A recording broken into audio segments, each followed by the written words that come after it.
think so far it's been fine, you know. Tikuak is 17, so he was 6 years old when this map left the map pool. I'm not terribly concerned with that. I don't think it's like if Overpass was new, you know, I think it would be a lot harder to absorb something like that coming into this one. But Cash, I think, will be fine. But that will be the second map. The first map will be Nuke Heroic. A slight favourite on Poly Market versus the Mongols, but it's all eyes on the Mongols for me. Also, you know, I have a soft spot for Brolan, I think, as well, you know, to be fair. But, you know, we'll see how these teams match up here. On the T side, we've got Heroic here moving through the lobby. Finding their way through radio. Quick jump across, it does its job. Both defenders will go down. 9-10 able to at least thin the numbers slightly. But the damage has been done. Great movement to avoid the headshot as best as possible, hopping down into the ramp. Sus will deny Techno any control towards B, leaving Darkmeister as the last man standing for Mongols. See if he opts to save his Kevlar. 1 versus 4. See if he's given something, but he's not giving anything for free. And I think there are margins where there may be more value in holding onto your Kevlar than going for the frags in a pistol round. And those are the margins which matter in Counter-Strike. That's what it's come down to these days. All decisions taken away for him.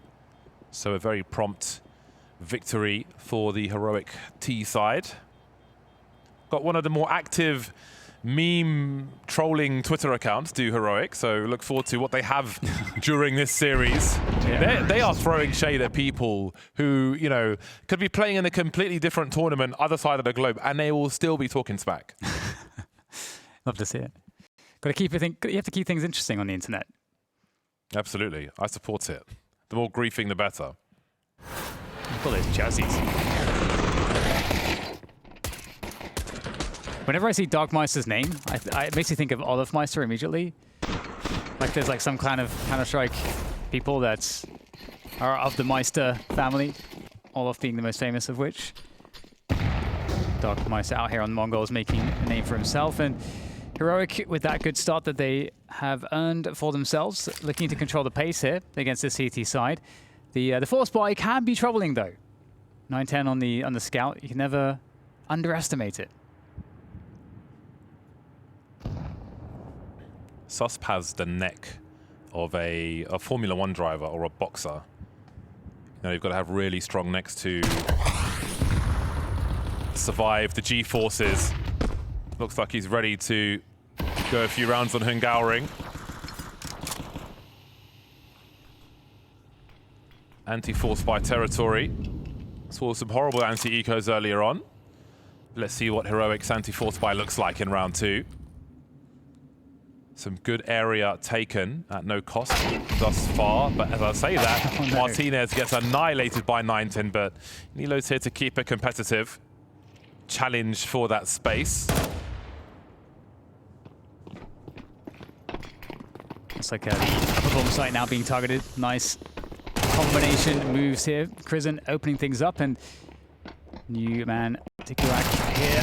The 5-7, getting some really good work done. A third, that's actually kind of wild. Now Nile is in trouble. Players on both ends of the spectrum, and the timing is not looking good. Great performance with the 5-7 from Tikuak, and just like that, it's a tie game. Just like that. He said he was the A anchor, and he came into action quick. My word. 3 with the 5-7, just chilling at the back of the site. And again, you could see how hard towards the end Heroic were looking towards main for that other player, but as soon as they look away, something more sinister emerges from the darkness. That's a hell of a response from Mongols, and after losing a pistol, that is such a huge moment to have on your force buy on the CT side of Nuke.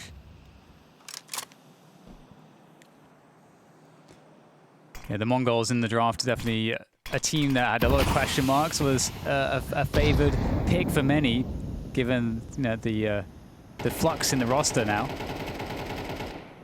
Heroic were able to get that pick in first though.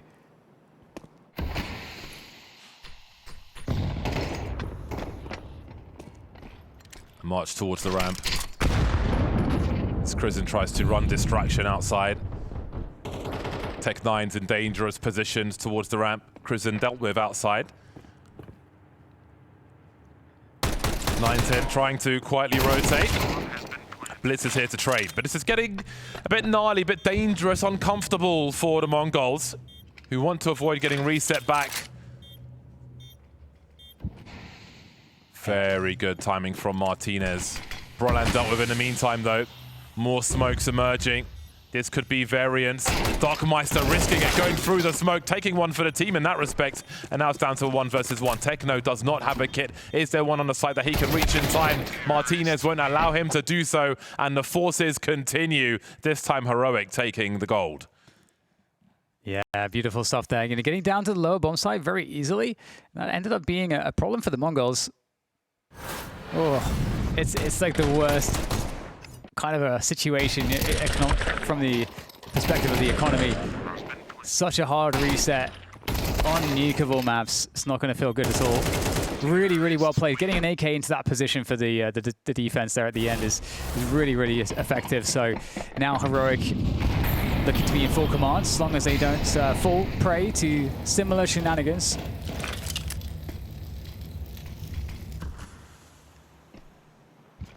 More focus outside, looking to potentially go down secrets. Just good timing there. Great ideas from 9-10. See if he's got any more left where that came from. Perhaps Blitz can finish off the job. These forces back and forth won't be a happy time for the CT side. This keeps them off the AWP for one.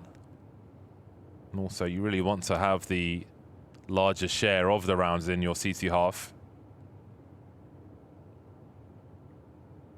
This is the standard position to hold for a lobby crunch. Allows you to fall back and isolate the fights. Really important to have someone here if you're going to have a lot of presence outside. Blitz losing his duel to Susp. And now things start to speed up. 40 seconds on the clock.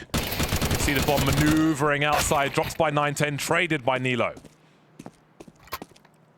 Desperation now. 30 seconds. They got to get a move on this one. Still the pace quite slow, and as the bomb disappears down the stairs, the time feels very pressing at the moment. There's one mistake. 5-7 could prove that. Good damage done on the initial contact. They have to go get the bomb down. They cannot waste their time with these duels. And Techno coming in from the back. The bombs are swarming all over the place with these pistols. Bomb is going to be planted. But what counterplay is there to be here for the T side? To the very fast oncoming CTs for the retake. So patient on the pace of their rotation off the A bomb sites. Allows them a man advantage, but they've got to go quickly. Nilo now the last one standing, and he will be able to hold. So this will be a rough start for the Mongols on that CT side. Unable to win the force buy back, and you can see how frustrating that is. That does not bode well for them in the rounds to come. There's a great opportunity now for Heroic to take a strong lead here on Nuke. Yeah, I mean, Mongols really showing how dangerous they are with just, you know, pots and pans. So it does make me excited for when we get those full buys in, but like you say, Heroic are going to be up. Wait, hang on, they are forcing again. Really? They're forcing again. Oh boy. They could have saved and had like a full buy with AWP, but they're actually forcing again here. This is bold. Yeah, and unexpected. Will they give any warning signs? See Blitz outside with the scout. He won't be shy to fire a few shots off. And it has to be a warning sign for Heroic. They must be wondering what on earth is going on. Mongols digging very deep now. Really believing they've got what it takes to overcome this situation. A few pieces of utility, a lot of MP9s. Run and gun. Not too far away for Heroic to deal with. And you can see the logic in what they're doing, because although risky, yes, if they do win the rounds, the T economy, they spent everything, so they're going to be totally reset themselves. So yeah, playing a risky business here, Mongols, but if it pays off, it's going to pay off big. So they play into the A-bomb site. Blitz is here with the scouts. Not seeing anything just yet. So far, so good. Surely, a second one with the MP9 for Darkmeister, and it's working out for the squad. Down to a 2-on-2, but there's mayhem, there's chaos.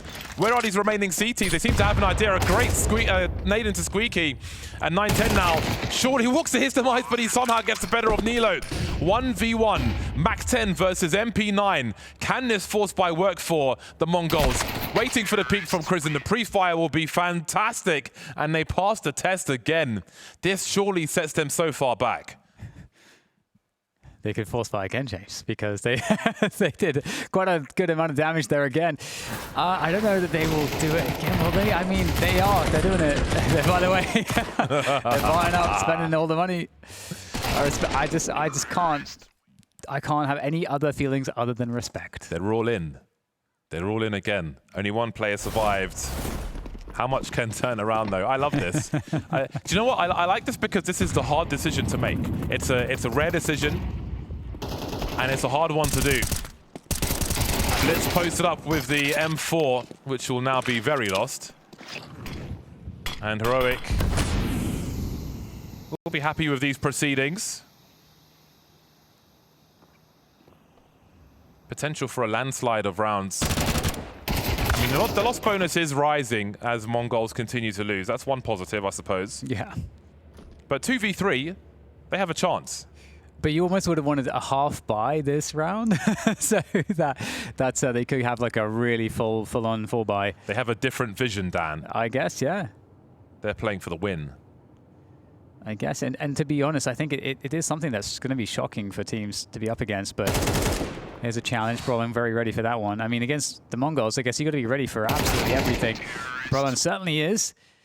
And yeah, I mean, you are providing unrelenting pressure to your opponents, so it has to stop now. It has to. But I feel like they're in the territory of one eco. You know, they took a number of gambles, but one eco and they should be right back into it now. I mean, a half buy makes a lot of sense, but you know, they'll probably just full buy again. Just like force it up. Okay, we're going to see a half buy. We found the threshold for when the force buys will stop. Down to the lower side, Darkmeister on the other end here needs to provide stoppage. Creeping around the corner, very important 1v1. The angle, though, is favorable for Chris, and he's further away. So better angle for him. Gets to see Darkmeister first. And with that, it's some lower control already here now for the Heroic side. Yeah, and that was a very unfortunate angle for Darkmeister, and that is the rifle lost. Oh, Blitz really was patient looking for that second one as well. Close, but not quite. So far, so good for Heroic. No complaints for their T side. Roland's been good. This is so dangerous all the time. He's been good in that lobby area. Caught off on this occasion. A 3-on-3, a Desert Eagle, and a USP. Along with that AK for Techno. Heroic are sticking together, though. Maximum trade frag opportunity. Coming up the fence, just about to click, but Nilo's got position. That is a key moment for Heroic in what would be an unlikely round. But that clock is starting to tick lower and lower. But concern becomes a lot smaller now after the AK-wielding player is dealt with. A fake to bait out that last one. Heroic are dealing with these well. This is a lot of force buy tests they've had in a very short span of time. Yes, yeah. Lots of pressure from the Mongols. But finally, the Mongols will actually have something that looks like a full buy, because that was just a half buy in that previous round. So AWP onto 910. 910 obviously so good with the AWP. You know, maybe you would have liked to have seen the AWP coming out a few rounds earlier, had there been any saves. But the Mongols were confident that they could win some of these force buy rounds. And you know, it's a stylistic choice. They are 5 rounds behind though now.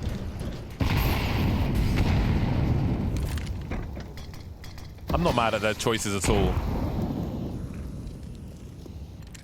With the force buys, they had a plan on this occasion, didn't work out. But the AWP in the hands of 910 now. So finally Heroic We'll expect a more normal round.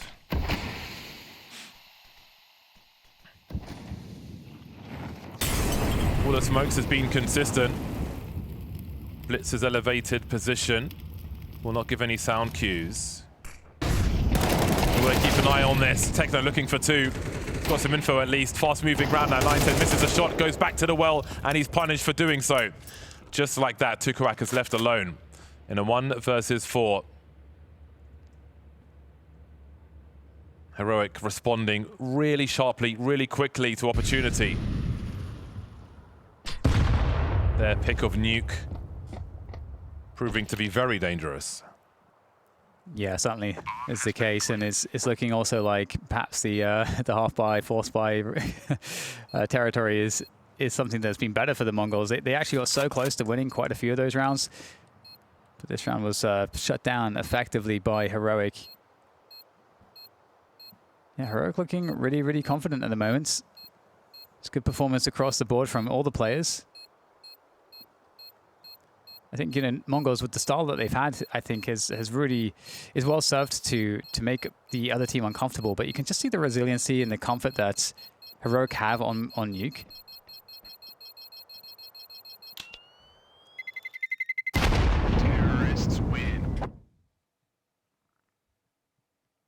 With that said, you know, it's not like a map that the Mongols haven't got a lot of experience on themselves. It's just the fact that obviously it's a newer roster, and it's really the beginning of a new phase for them. So again, it's one of the reasons why the Mongols were the most wanted in terms of the bounty hunters, right? So many of the teams really wanted to be able to pick the Mongols, feeling like they are, you know, right for the taking, and the Heroic were the ones that will manage to get that. And they are on a 7-1 lead here now on Nuke to begin this series.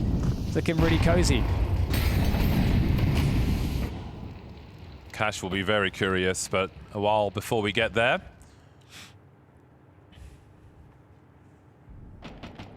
Rifles out again for Mongols.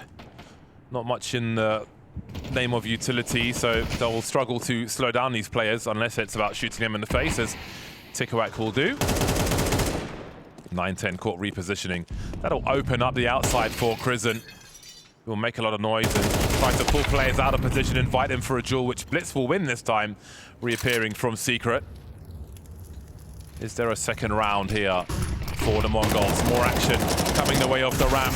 Chain flashes won't stop Tukuak from getting one at the very least. Down lower, Blitz ready in position. Deal with the first 1v1. Good assistance from Darkmeister, and they're going to get their first round win off of an actual buy, which is great news for them. 5-round deficit now for the Mongols in this first half. Definitely not the CT side that I'm sure that they wanted, but there's still more recovery that is more than possible here. They'll have to go through another buy round though before forcing a reset economy for Heroic. Heroic take a timeout. They don't want to allow any momentum here for the Mongols.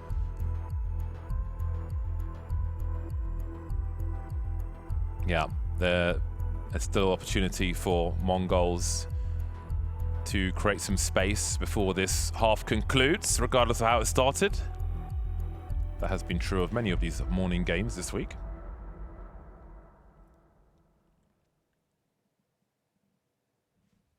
So let's see what's left for them. And again, I think there's a perfect storm for both teams to have teething problems or things that need adjusting mid-game with how fresh the new additions to the roster are.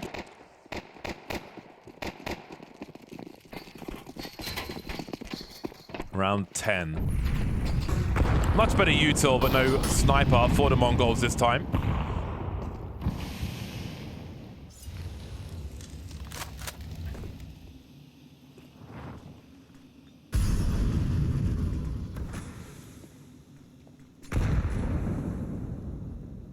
Techno waiting for the moment to strike. And he's found it, maybe. Through the smoke he goes, and it's a perfect timing onto Brolan. Looking to find more. Brilliant moment to choose from Techno. And Martinez now is in a hell of a position. That's always Nuke. He's going to find the kill onto 910. Another kill as well, assassinating Tukuak. And now with a minute to go, looking to play these angles. Shifting position. Better angle. Now just one more to go. Martinez electrifying with the AWP, said Vu earlier, but looking very sharp here with the AK as well. 40 seconds and expectant that Blitz would try to push into lobby. And how right he might be here. Blitz is looking to post up, and there's the peak. Martinez with the finish. Unbelievable stuff there from him. Very, very big clutch. Just keeping Mongol's heads underwater. They must feel like they were on the way to surface level. But that's a great way to keep them down with some individual prowess there from Martinez. 9-10 tagged in the air, trying to land on the silo, utterly denied. Wonderful clutch though, great spatial awareness from Martinez. Very cerebral indeed. Quite happy with that one. That's a huge moment in this half as well, where we teased a potential comeback for Mongols, a reasonable score at half-time. Does that turn things around?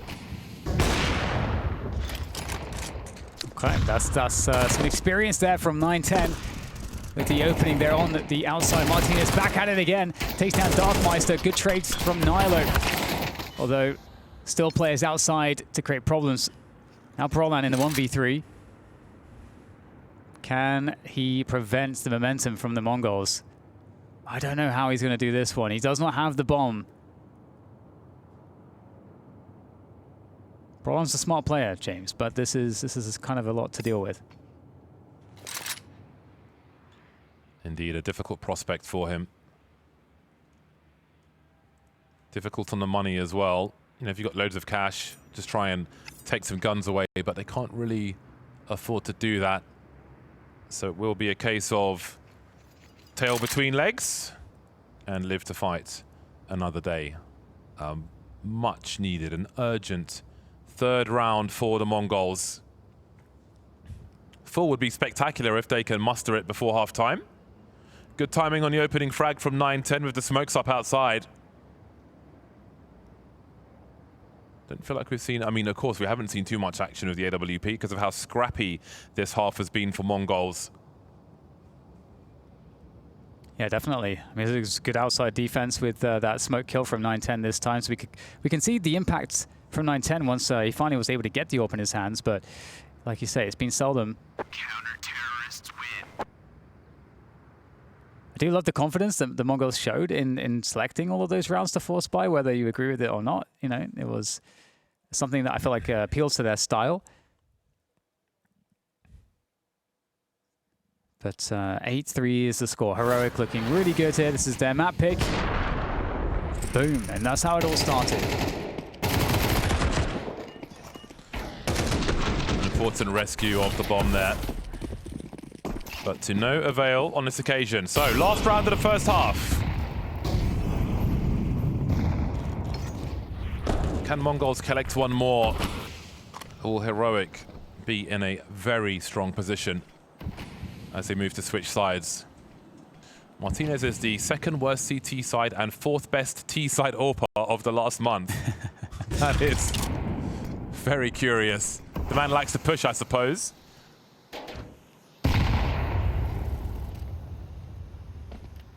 Consistent wall outside that we've seen from Heroic. Start to march towards Seeker like it's Abbey Road. 9-10 still finds a way to get something done though.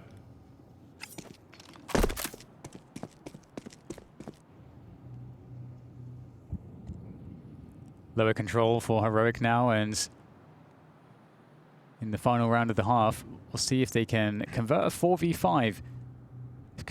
They have to convert the space first, and with Tikuak down here, might be rather challenging. He's in a good position, especially now. Oh, and he hears the door.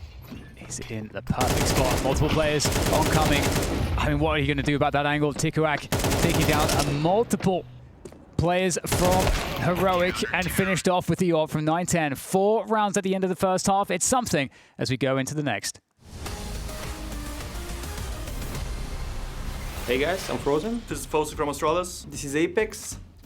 And I'm gonna read some of your bad comments. Here we are. Peak Vitality will get demolished by Prime Navi 2021. My only answer will be a big lol. SMB75 says, never take your VRS point for granted, plan ahead. Words of wisdom, man. Words of wisdom. KR Jam says, poor Stare and Hooksy. Rooting for them though, maybe it will work. What is this? Twist NA Nico. You mean like he's the GOAT? I agree, man. Sport. What the fuck is that name? Can't wait for a shift in teams. Vitality is so good, it's boring. It's good. I like that. Zaylar says, he needs to stop fucking hopping. He can't hit a bar to save his life. He positions like a headless chicken. It's criminal how bad his eye test is as an hopper. Maybe we need a Zaylar in the team. Maybe Zaylar sounds like a good hopper. Oh, here we go, HLTV. It's always the best on HLTV. This is why Simple is better. Even when he was dominating with Navi, at least it was entertaining. Simple can be better for your head, but that was still the GOAT. There are no good IGLs available now. Hooksy is free. Good IGLs. That's just mean. Immediate call 7981 says, let's just hope the shitty org pays off instead of getting a new team and it will be a dream come true. Hey man. Sandals, also from Finland, says, Hooksy retire already, you bum. What is all this Hooksy flame? Chips 1709 says, Brokey, Hooksy's gonna overtake you in rating, bro. Lock the fucking. You guys need to stop caring about the fucking rating, man, honestly. Shut the fuck up. Enthusiasm West 4481 says, a Swede in Astralis. It's over. That's how we felt when Device came to NIP, you know, so I'm just giving them the treatment back. Aware Cartographer 46. That's a sick name. We are witnessing the funeral phase. Shut up, man. Fun fact, 4 out of 5 Vitality members have the letter Z in the surname, representing the organization B, theming. Apex is not included because bees have short life spans and don't usually live too thoroughly. That's actually fun. X-Blow from Finland, a fan of PC Game, says Astralis downfall continues and I'm all here for it. Vitality is normal. Okay, makes sense. Can't believe they made Apex keep playing at 50 years old, elder abuse emo. I'm actually 33. I still have great years ahead of me, so fuck off. This was mostly like Hooksy Flame? You can think whatever you want, it's okay. Bro, I'm surprised how good these people are on HLTV, you know? Like, we should just take a few of you guys to fix every problem we have.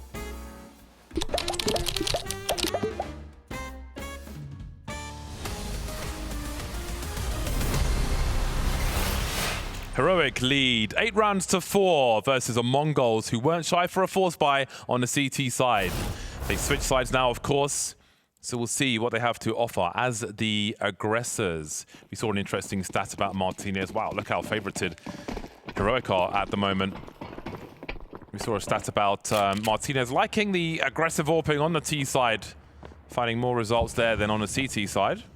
Probably see more of that impact on Cash. And this half as well. So we'll see what he has to offer. But first comes the pew-pews, the pistols. Martinez will have the Julies, as will Nilo. Both raid boss donated by Crizant. Susp having a look towards the ramp. Little baiting going on as he has Nilo in wait. Blitz gets popped by Brolan in the meantime. And the Mongols might be in a little bit of trouble. Being thinned out already. So need to make an entrance happen to this position, and it's a bait into the dualies, and it's an extra player here as well. The CT's perfectly set up for that one. Heroic only have one more player to worry about, and they've not even almost lost any health here. It's just Brolan who's lost 13 health, and that's it. So 910's going to have to clean up. That stat does matter as well. These CT players with perfect armor, especially if they get a frag, it means they can get the M4. Is pretty much secured. I'm not sure if you don't get a frag, but you've got the Kevlar. I forgot the maths, but I think we're probably going to see M4s for the most part here. So that really does matter on that CT side. Just to measure how lacking that pistol round was for the TheMongolz. As hard as it was for them to secure 4 rounds, this T side may be even harder after that. And indeed, it'll be 3 M4s for the squad.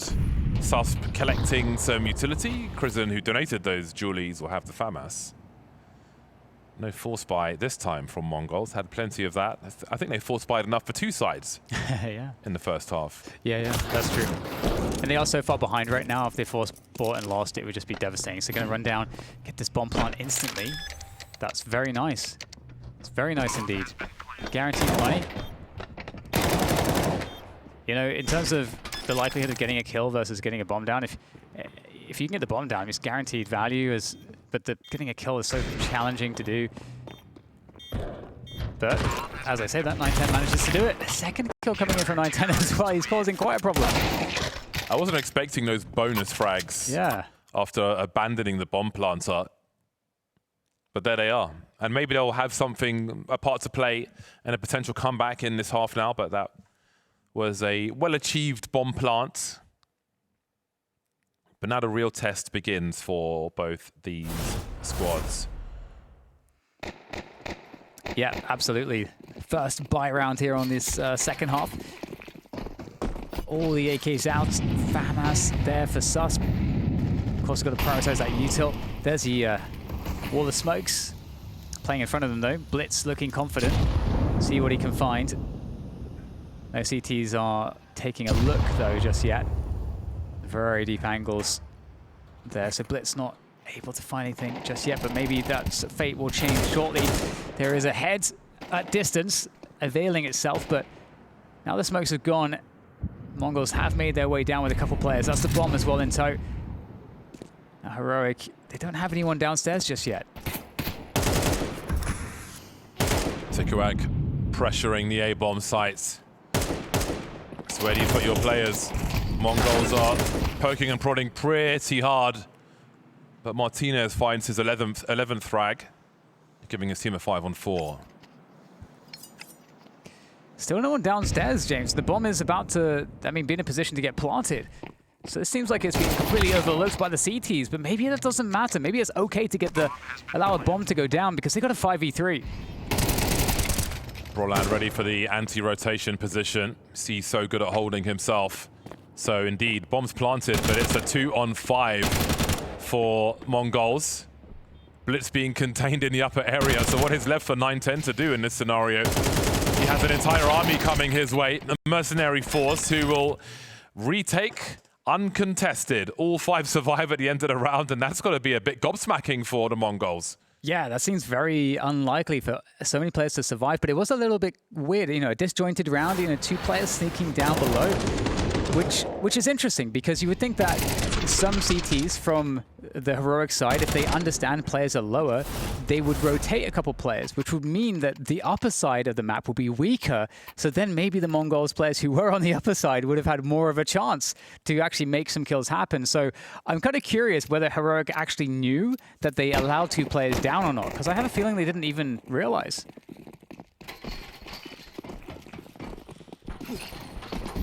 Bomb plants are crucial now for Mongols in what remains of this half to keep the guns up. Heroic looking strong on Nuke. Good opening from Krisen, who could get caught with his grenade here, or could not. Held down Mouse 1, deleted Blitz, but the trades are here. The numbers are high, and the round is over for Heroic already. 8 game points on Nuke. Mongols have been a flash in the pan. The second half just got started. We're already almost over with it. That's kind of crazy. A lot of these rounds looking very unfortunate for the Mongols, just really absolutely not going to plan. And Heroic, of course, going to take that every day, looking supremely stable. Nice aggression there from Prison. So ready for Blitz to peak there, apparently. And with that, we go into what could be the final round of this first map of Nuke in this series.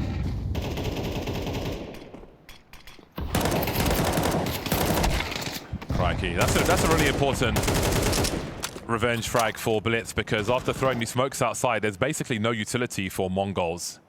They're simply going to have to play contact, so stretching the CTs a little thin will certainly help. Tikuak and Tekno will do even better now, leaving Martinez and Nilo in a 2-on-4. Those stats for Darkmeister are brutal. He's just here for the vibes, apparently. Not shy to take that duel and try and make things worse is Martinez. Almost 9k in the bank for him. Nilo will do what he can to keep it expensive for the Mongols at the very least. He may do more than that. He has a kit. Moving through with this AK. Tikuak will be patient on the hut roof. He's so close. He's found another one. Nilo doesn't really have time to secure that fourth frag and go for the defuse, but my word, has he made it expensive for the Mongols.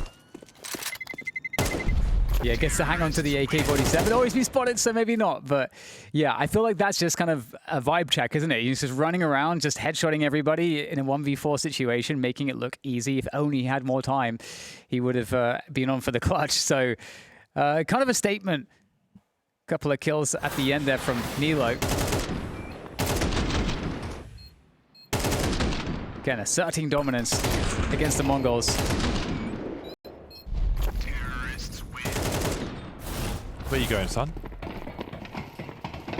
Well, because of that damage, we've got a Galil and a Mac-10 for the Mongols. So that is work well done. Finally, Martinez with the AWP showing us the flicks.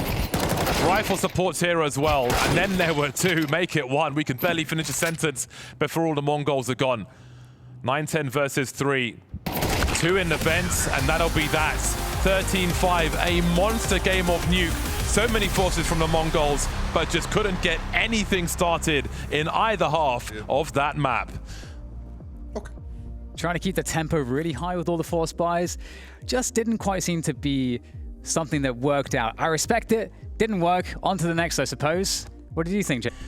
But I think that will vary from map to map as well with new additions. But again, a lot of cash has been played by a lot of teams at the moment, and it's being played a lot this week, which is fantastic. We're almost seeing it every series at the moment. So I come into this with open eyes and no expectations, but I see two teams full of promise here on cash. Heroic and Mongols, what do you have to offer? Mongols will start as the aggressors. 9-10 holding a lot of utility. We've got some junk for Heroic to throw as well. A smoke for Susp, a flash for Krizen, and the Julies for a raid boss Martinez again. CT so investigating. A main, they spotted absolutely nothing. And I'm not sure if anything was spotted there by Mongols either. So right now, asking some questions, Heroic. But with that, grenades coming over the top here, it's just going to be all too obvious as to the intention. Gonna have to try to survive on the site, see what frags are possible here. How much can Susp really get in this very strange position? Okay, well, one is honestly not bad considering. But 3 versus 4 on the retake is going to be rather rough here for the remainder of Heroic as they start to shuffle in from CT. Ooh.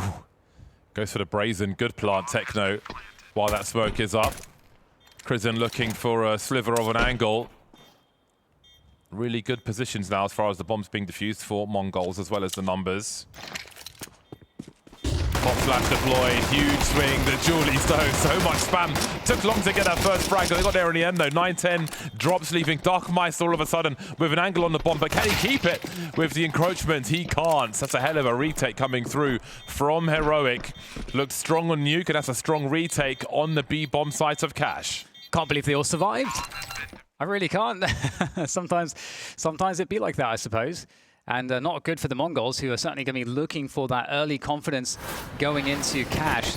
Find their footing, find their initiative early. But I mean, Susp getting that one, I think it really did make a big difference, considering how much utility was there. And the Doolies proving ever faithful on that retake attempt. Now, Heroic, Mongols, I agree. Oh, it's just a pistol! I agree that, you know, this map suits their playstyle, but I feel like Heroic are going to be showing a lot more cohesion, James. Have you ever punched your desk? I must have at some in point, gaming? but I tend not to punch. I think once, like a hammer fist, if you will. Just once. These are some early frustrations after a shorter game of Nuke than perhaps Mongols were expecting. So again, we see an aggressive position in the vent, maybe heard by the Mongols. Silently making their way into mid. Could be a bit precarious for Techno though. Martinez will collect. Brolan was ready if required. How do they respond to this then? Going fishing with the scout. 9-10 gets another crack at Martinez and makes it a 4-on-4, but Brolan hasn't been detected just yet. Blitz able to reposition, carrying that bomb. Does 910 have a look? 50 seconds. Awkward exchanges in mid, but what's next for Mongols? Yeah, a couple of lower players, but they have to finish on a site sooner than later. 40 seconds to go. Back over into mid, looking to see if 910 can do some more damage. Got to be somebody out here. I mean, so Brolan towards the vent, looking to take advantage. Brolan will escape without getting a lick of damage, which is really nice for him. But now Mongols, with the time on the clock, they've got to go onto this A site, and this is going to be rather difficult. A couple players ready for the defense. In fact, it's going to be 3 ready. Blitz was outside Squeaky, deploying some utility. Now it's time to get going because there's 10 seconds and they've barely even started to make it over towards the bomb site. They will get the crucial kills, however, but will they get all of them? That's an important trade for Tikawak, but it's all too late because there's no time to plant the bomb.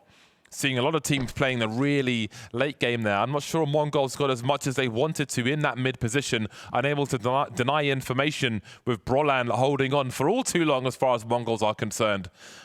I think it was 11 seconds on the clock as one player tried to make his way over to the bomb site. So really narrow time, no margin for error for Mongols, no round for Mongols either.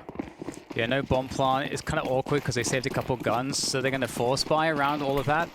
Not the best record on the force buys in the previous game, but we'll see how they can do here on Cash. Looking to set their sights towards B, and the mid investigation from Heroic is going to be quite curious. Will they boost here? I mean, it's quite a common play. Okay, they will set one player up into the mid boost, or under the boost. They have a nice little crossfire between there and Vents.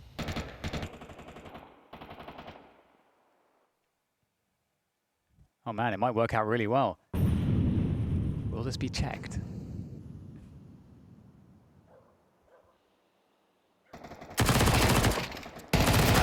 A lot of movement with that MP9. These trades will be important. Rifles collected for Mongols.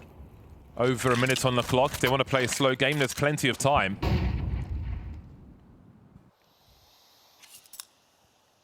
Blitz was a hero. That shot was so fast on the Deagle there.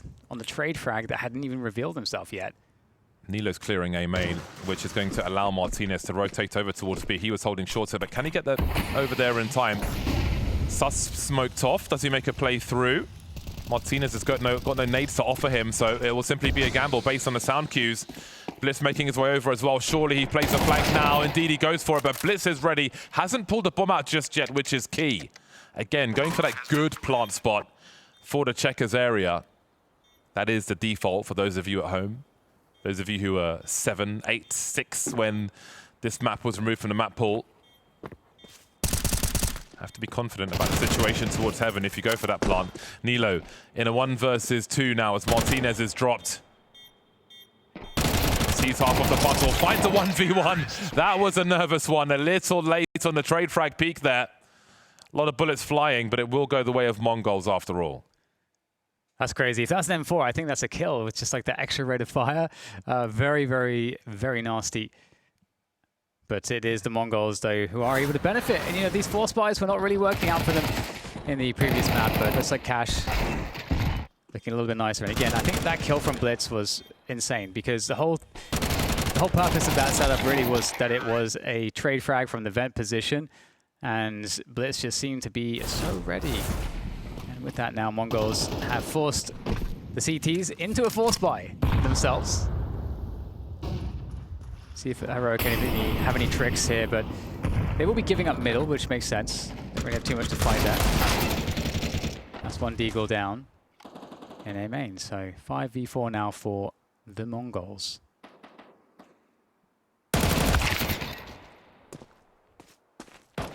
Martinez roaming with the FAMAS, winning an important duel. Minute 10 on the clock, as Mongols are readying for a split of the B bomb sites. Dealing with the lurkers very, very well indeed. I think most of the threats been neutralized here. Now there is Kevlar on both these remaining players. Krisen Maybe finding some opportunity. Certainly finding himself a rifle. That might just be enough. Oh dear. Is it game on now? Martinez down to literal 1 HP. But Krisen's gonna have a look. And now suddenly it's just Techno remaining. 1 HP versus Techno. Making his way onto the site. Again, bomb planted for Checkers. Trying to reposition. Oh, Techno not ready for that angle. But I think he's done enough now. Again, no kit for Martinez. That one became suddenly dangerous though. But Mongolz just about survived the test. A sigh of relief maybe. Yeah, you love to see just how brawly this game is between these two teams. Just like neither team is shy for a fight. And I gotta say, really impressed with the rifling from Martinez in a lot of these scenarios. I mean, honestly, Krisen here as well, fantastic shooting. This heroic team definitely seems dangerous. Okay, so 2-2 is the score, and this game is not without action in any round. Now it's going to be the full save, though, for Heroic, so we'll see if they can get anything going with the deagles they have. Only a couple in play, so relatively safe round for the Mongols. Cache is one of those maps where you should be able to Molotov everything that's dangerous to get you onto a site. Got to be careful with your mollies in that position as well. That's a good one because you can see it covers the sandbags, but there are some lineups that won't cover the sandbags, and that could prove fatal later on.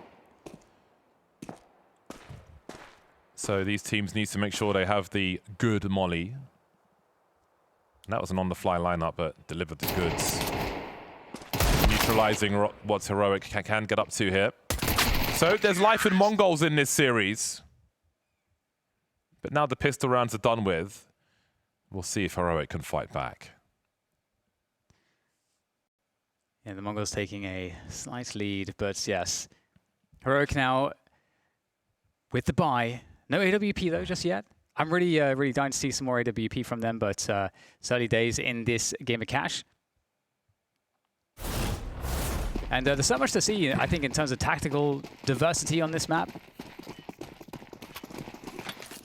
So looking forward to seeing what we get out of Mongols here. Okay, so CT Utah looking to shut down the early positioning on mid. So if mid is to be taken, it's going to be a delayed mid take from the Mongols. Bomb actually making its way. I suppose maybe for some nades towards the door, towards A. We've got some presence, some pressure from the Mongols in B as well. So the default spread.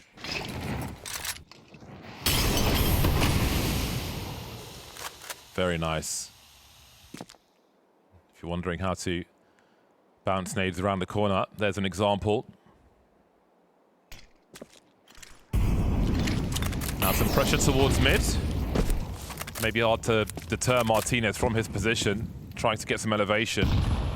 But it seems he will be forced back. So there's a denial of information for now for Mongolz. So where do you put that third man if you're Heroic? It will be over towards A for the time being while Nilo creeps towards A main, spots a lurker there. Only one player on A main, what does that mean? See them getting closer to B now as the bomb rotates in that direction. Does he see something here, Susp?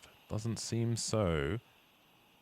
Oh, this is going to be a really important duel. Brawlan taking some pot shots. Susp still on the box. Tikuak waiting for the smoke to go. Maybe looking ahead of it, but 9-10 saves his bacon. 24 seconds for him to make their way onto the bomb site now, where Brawlan waits and help is on the way. Huge kill from 9-10. Brawlan not getting any value there, but all these players getting quite weak here for the Mongols. Krisen finds one through the smoke. 10 seconds to plant, they've got to go fast.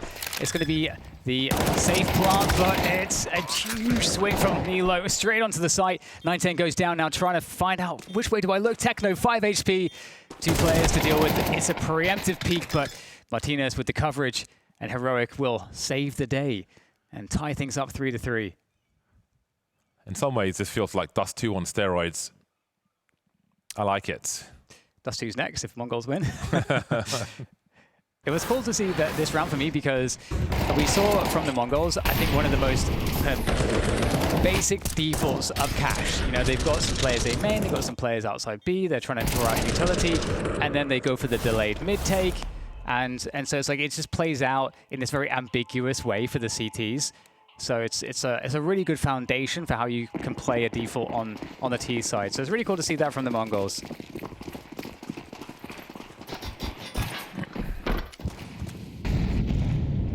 Martinez getting peppered through that window into mid. Really good for tagging, especially if CTs are trying to close the distance to the other side of mid.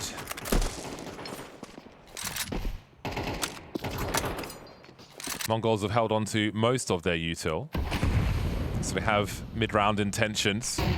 Classic pop flash. Nilo again encroaching into A main.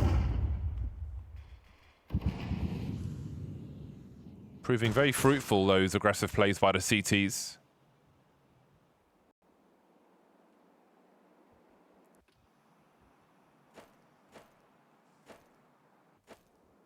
Mongols looking to see if they can find something in mid now. 5 versus 4.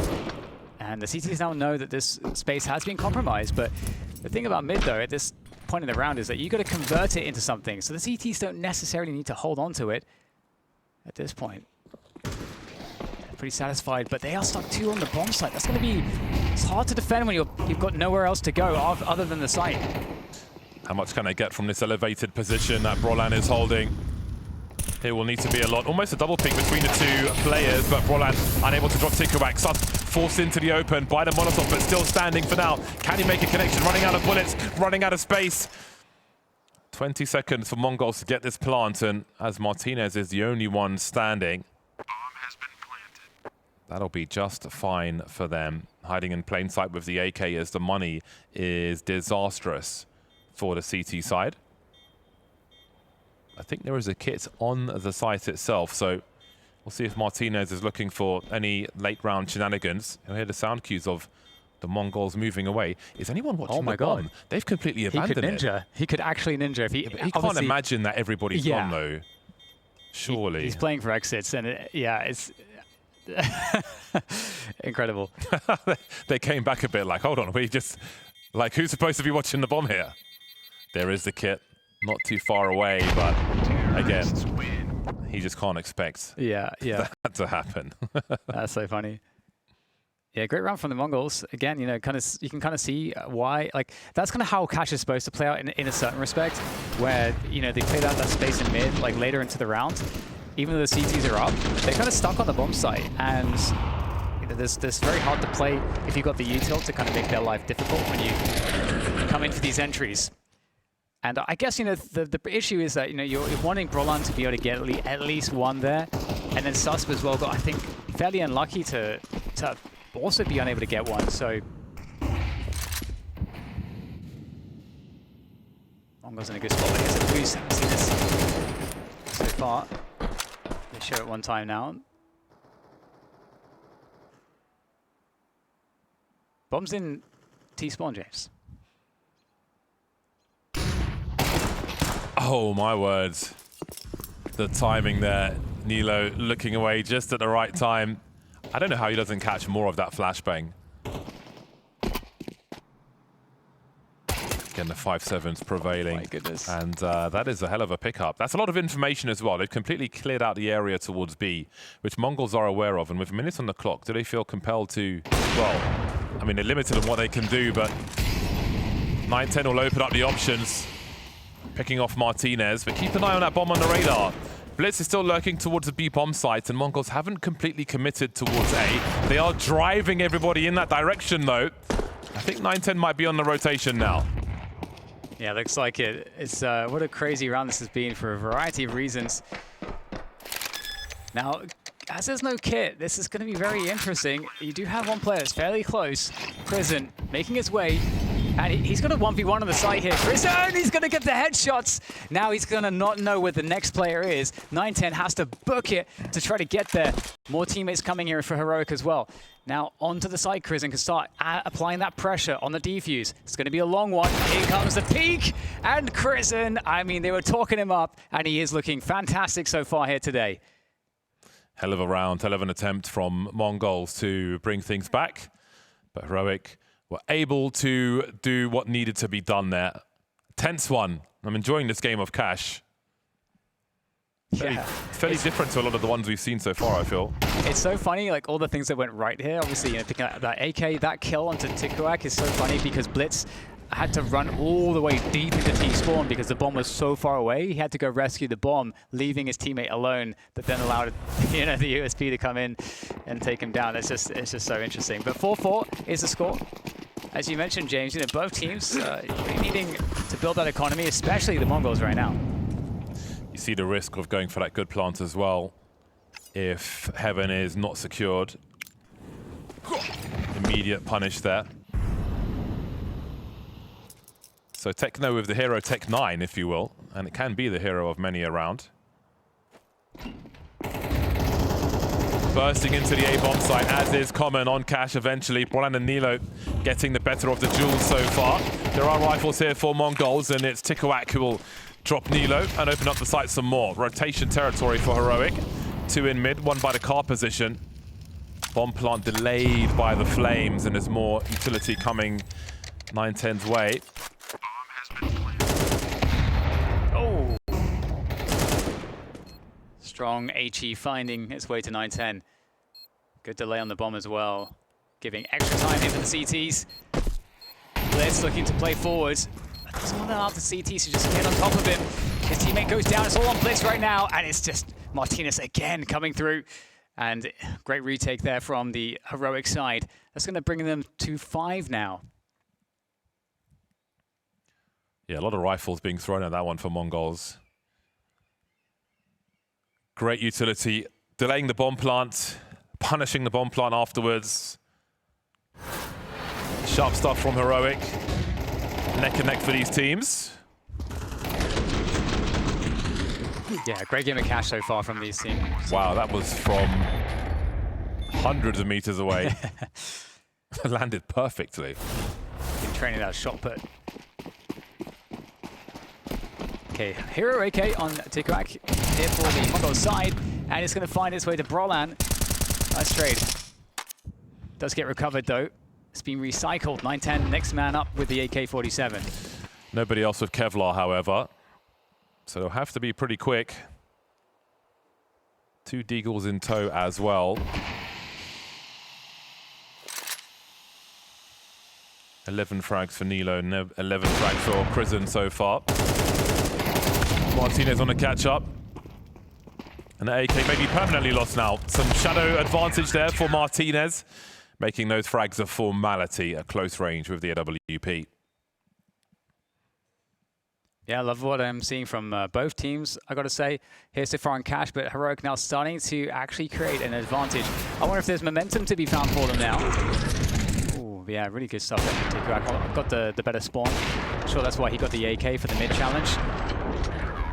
Martinez making it look absolutely clean. Clean and clinical. You can see the power in those positions against the push for the CTs as well, with the shadow betraying the position of the encroaching Ts. Lots of defuse kits, a good looking round for Heroic. Blitz on the MAC-10. The rest of them have got AKs or the AWP though. There's enough util for Heroic for Mongols to do something mid-round.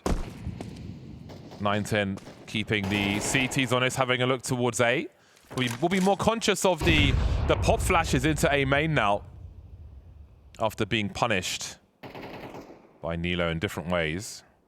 Ooh, are we going aggressive here? Because the delayed mid-take is coming in. The timing for this is perfect. Absolutely perfect timing, Krisen. Actually takes down Techno as well. Problems here now for the Mongols. He comes back out. Where's the peak for Brollan? They're going to be expecting it. They're looking for it every time. So cognizant there from the Mongols. Unfortunate round for Heroic. Heard the scope on the boost. Popped in one an important duel, but a 2-on-4 it will be. Chance for Mongols to close in on 6 towards half-time. Walking towards Martinez, where time will start to be on his side. Again, if he has a look towards A main, okay, he doesn't have much in the name of movement, but he certainly does in the name of frags. Blitz at 910, 2 for 1. 15 seconds. They need to deal with Martinez. They've got angles, but he is killing their time. Tikuak to his left, Darkmeister to his right, going shotgun mode. Has he done enough? Does Sus peek the bomb plant? Oh, it's a tight one. Able to reposition.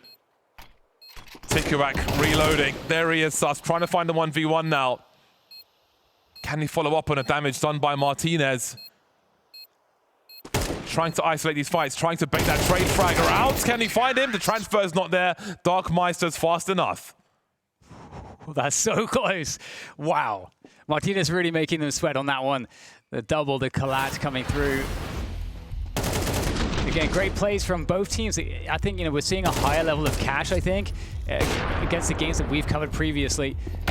Looking like a bunch of grapes in A main. Oh, yeah. Oh, yeah. Martinez really trying to delay for as long as possible there. The attempt at the transfer is to the right side of the peak from the T's perspective. So, you know, had the right idea, Sus, but just a little unlucky on that one. Very, very, very close between these two teams. And the Mongols now 1 round away as the timeout comes in to take it to a 6-6 is what they're looking to go and get. However, full buy from the CTs. Heroic's Economy is able to take that loss. And that means the Mongols are going to have to do it the hard way. And I mean, so far, James, again, we're seeing that kind of foundational cash stuff. You know, the delayed mid take is coming through. Some counterplay from Heroic, but generally, it's working out for the Mongols. I am entertained. Good matchup here on the second map of the series. If you're joining us late, Heroic were very strong, all too strong on Nuke.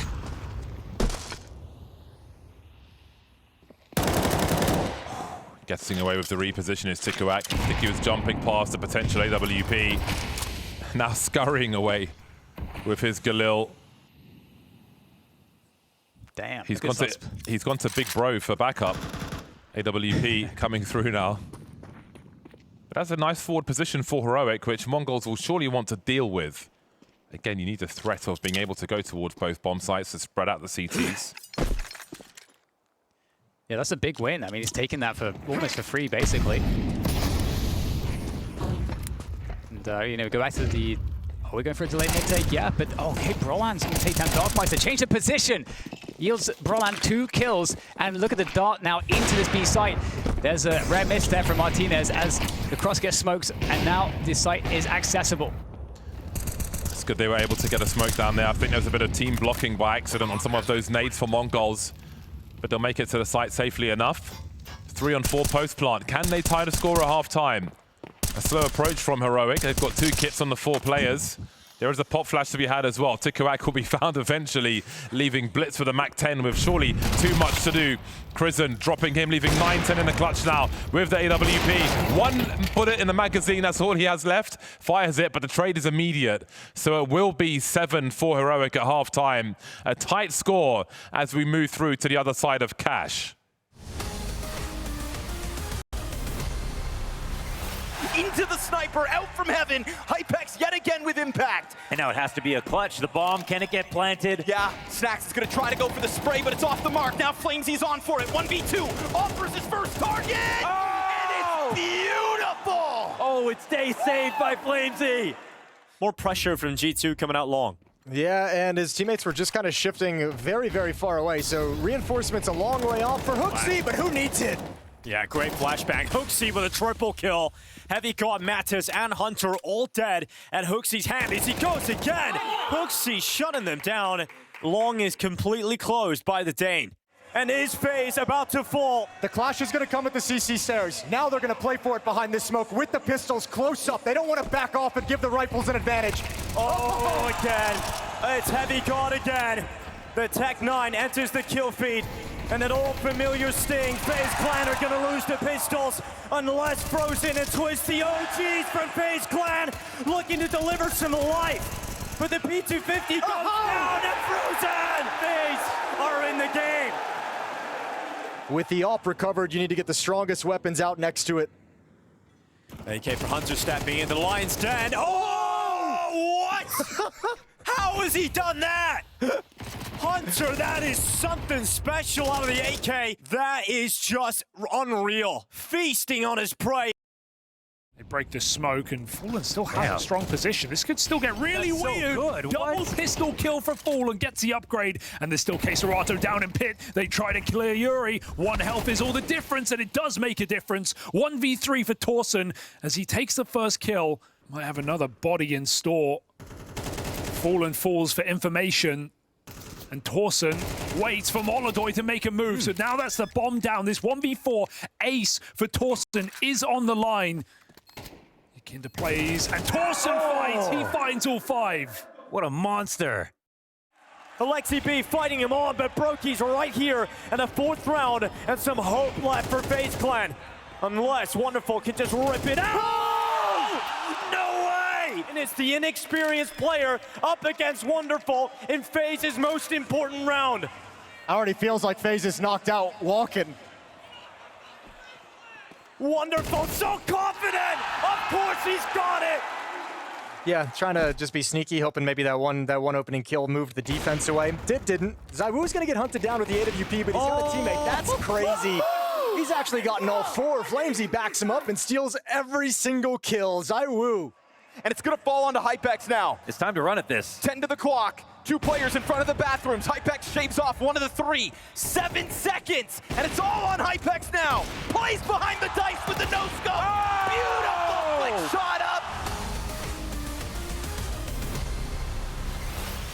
7-5 for Heroic. They won map 1, and they are looking at a 2-round lead. It's been hard to claim a lead in this game of Cash so far. It's been neck and neck, but maybe, just maybe, they can break away here, James.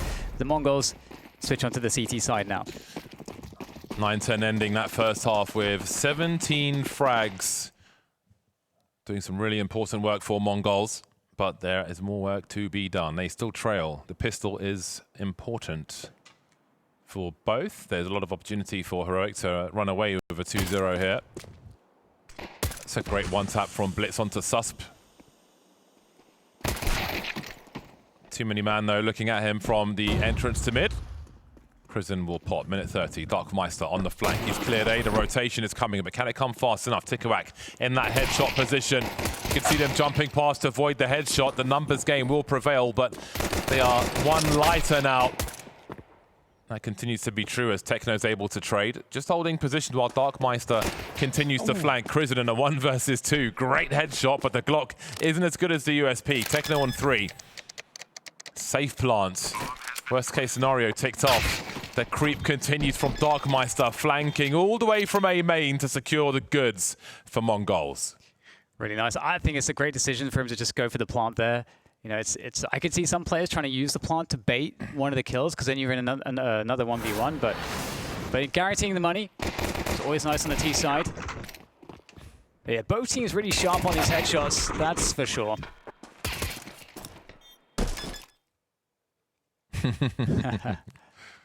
The little jump.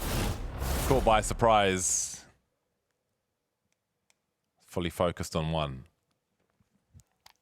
Well, the trend continues. This game is, these 2 teams inseparable on Cash. If you missed the first map, that was won by Heroic. Looked very, very good on Nuke. Dust2 is the last map if Mongols are to win Cash. Ooh, a very quick boost.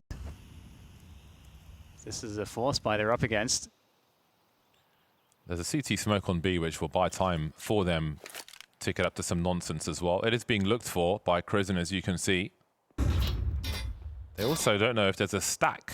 So maybe time will be spent for Prison to find out if such is true.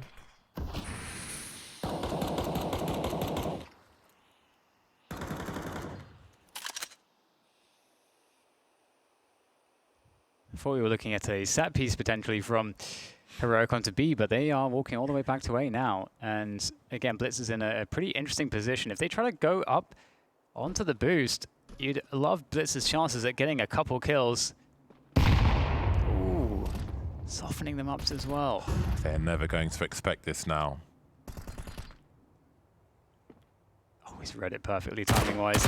Oh, he's catching. Okay, well, the smoke went out at least, but he's going to take down 2. I think that's too much. That's the bomb. That's the bomb outside the entrance to A main, which really sabotages all intentions for Heroic. Nilo's picked it up, but at this point, what is there to do? Where is there to go? 20 seconds on the clock. Utter sabotage at the hands of Mongols. Done so well. Again, that HE from the other end of mid over the boost, a false sense of security maybe. But the collection of that second player, absolutely ruinous for Mongols. Yeah, such a huge punish. You know, if the CTs get a player position there, of course, I mean, even if, let's say, the players get into A main, he can still have an insane flank timing whilst they're trying to push into the A site. So it's still so dangerous. So very punished here. Are Heroic for not just trying to clear that position. Incredible stuff there from the Mongols. I mean, that's going to get them so far ahead here on the money. Look at that. Full everything. They force back again. Heroic taking a page out of the Mongols book. Going for another force. We saw many forces in the first game of Nuke on the CT side for Mongols. Heroic determined not to let Mongols get too far away. They have intentions. They have grenades, a few of them. Do Heroic. Similar layout to the beginning of the previous round. Yeah. I thought for sure they were going to do the set piece on B in the previous round too. Perhaps they regret not doing it. They waited quite a bit.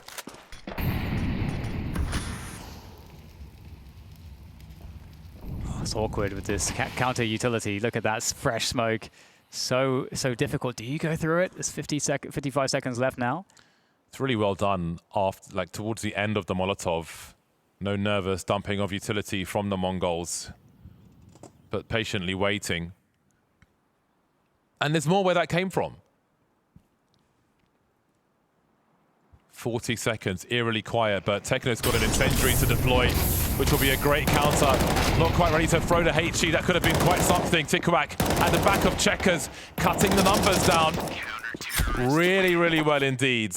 Very patient play, very patient utility usage. Weren't baited to dump their util, were Mongols. And they deny a bomb plant again.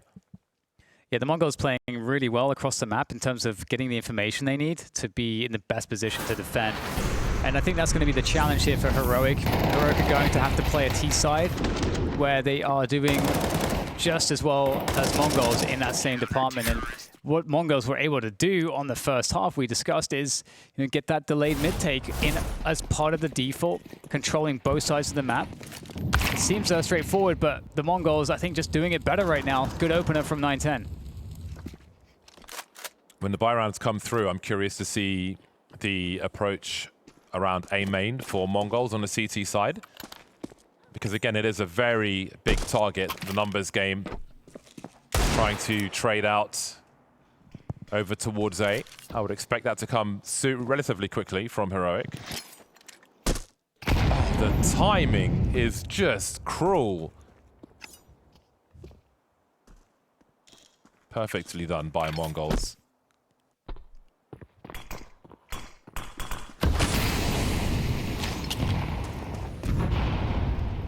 Wow, yeah, the util is just crippling. I don't think Heroic have hardly seen a player. They've lost almost all their health. And look at how the Mongols just slowly shuffle back into the site, avoid the space, keep themselves at the perfect advantage in terms of distances. Nice shot from Martinez, but they need a lot more damage. With that Deagle roaming, it's a difficult spot to re-peek from the A-bomb site, especially after the teammates drops. Cutting noise, holding position, 30 seconds for the remaining two. There's another one for Crizant. Very nice.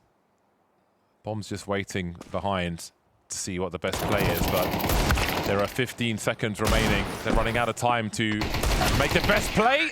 Going towards the AWP. Not a bad shout, but 9-10's ready to deal with it. Yeah, a couple kills is nice, but the economy is already out of control from the Mongols, so they're not going to care. Now, Heroic, again, I think this is the key round, because Heroic have a couple of choices. Either they go for some kind of just set piece that's a bit gambly, or they try to play a default into a split or into a set piece, or something like that, which obviously requires a lot more steps. And right now, I feel like the Mongols mid play against that is kind of untested. So the Heroic are going to have to be able to do what the Mongols did, which is understanding how to do that delayed mid take. I think that's going to be one of the more, consistent ways to try to get that information game advantage. So I don't know. We'll just have to wait to see how prepared are Heroic for this T side. 910 was there all day before Brolan turned up. So they may need some flashes in that position. Such a strong and favorable, engaging position for a sniper. But let's see what the setup is this time. AWP for Martinez as well. Can he be the difference maker? He likes to be on that T side. That's where he likes to get going with the AWP.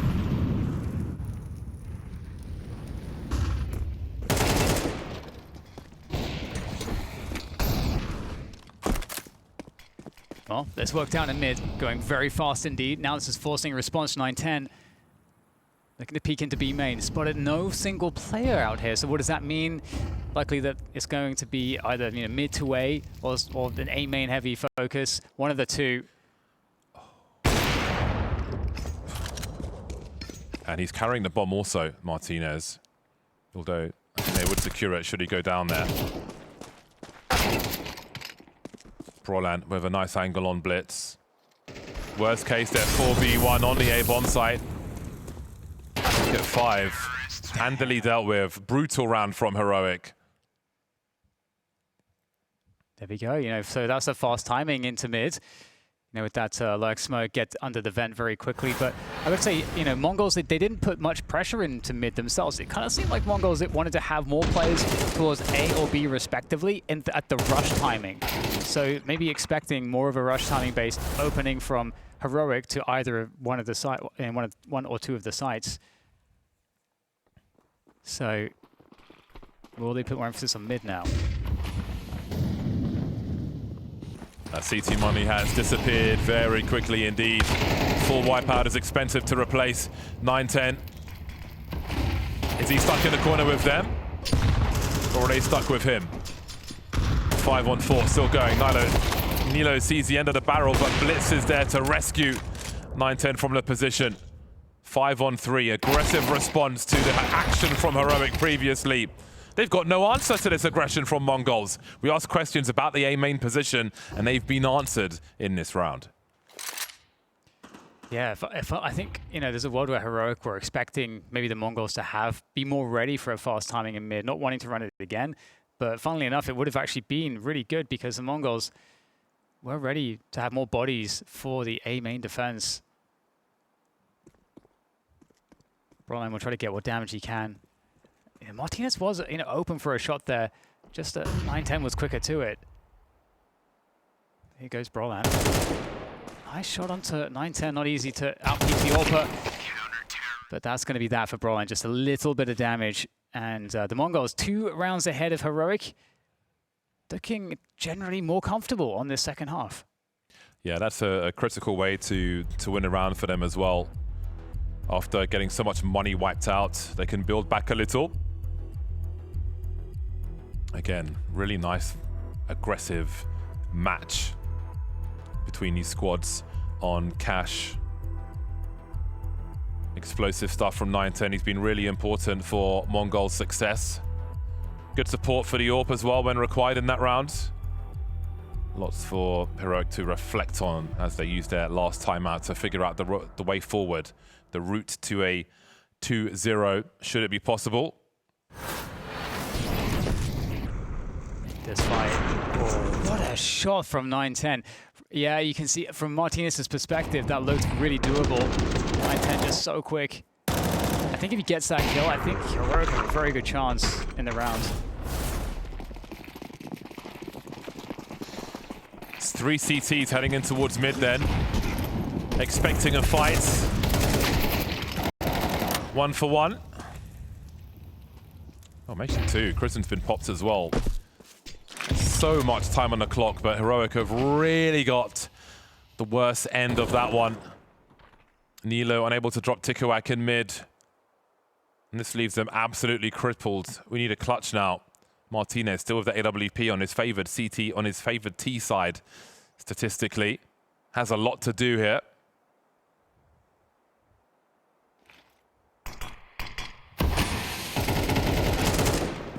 banking on Brolan getting that frag so he could make a play through the smoke, but that won't work either. Not much to do here now. Mongols with a really good opening there, going heavier into mid. And it makes so much sense from a calling perspective. Heroic, that's really been all that's worked for them.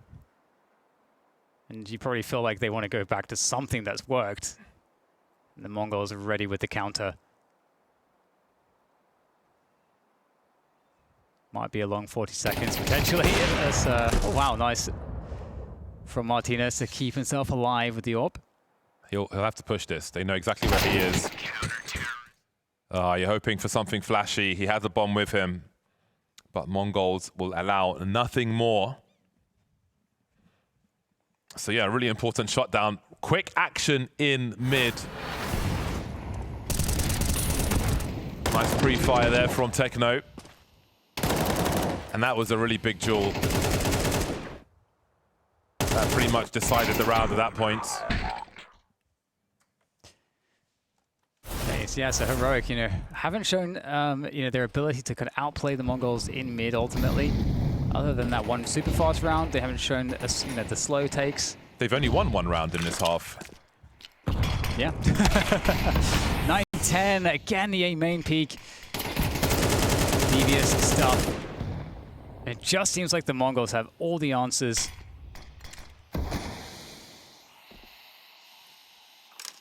And Heroic don't even have much utility, and that's kind of a problem to take space on this map.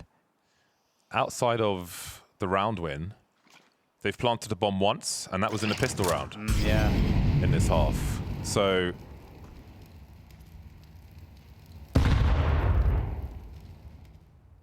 they're not getting close, really. Not on paper, anyway. Yeah.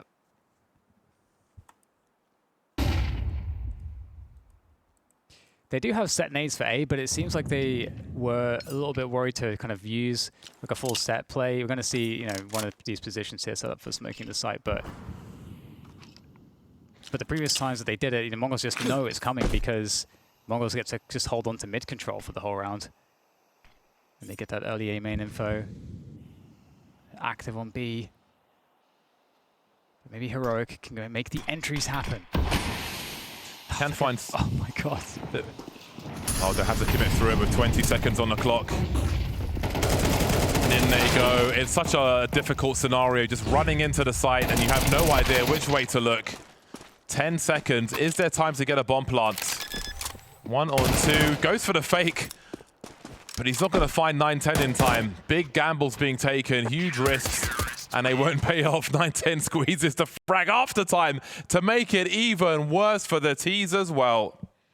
I was going to say you can find some nice angles. The lockers in A main looking over the smoke, that gap that's often in the corner.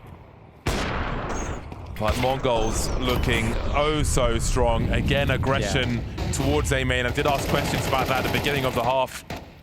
Expecting a lot of action towards A. How will they approach A main? With ruthless aggression is the answer.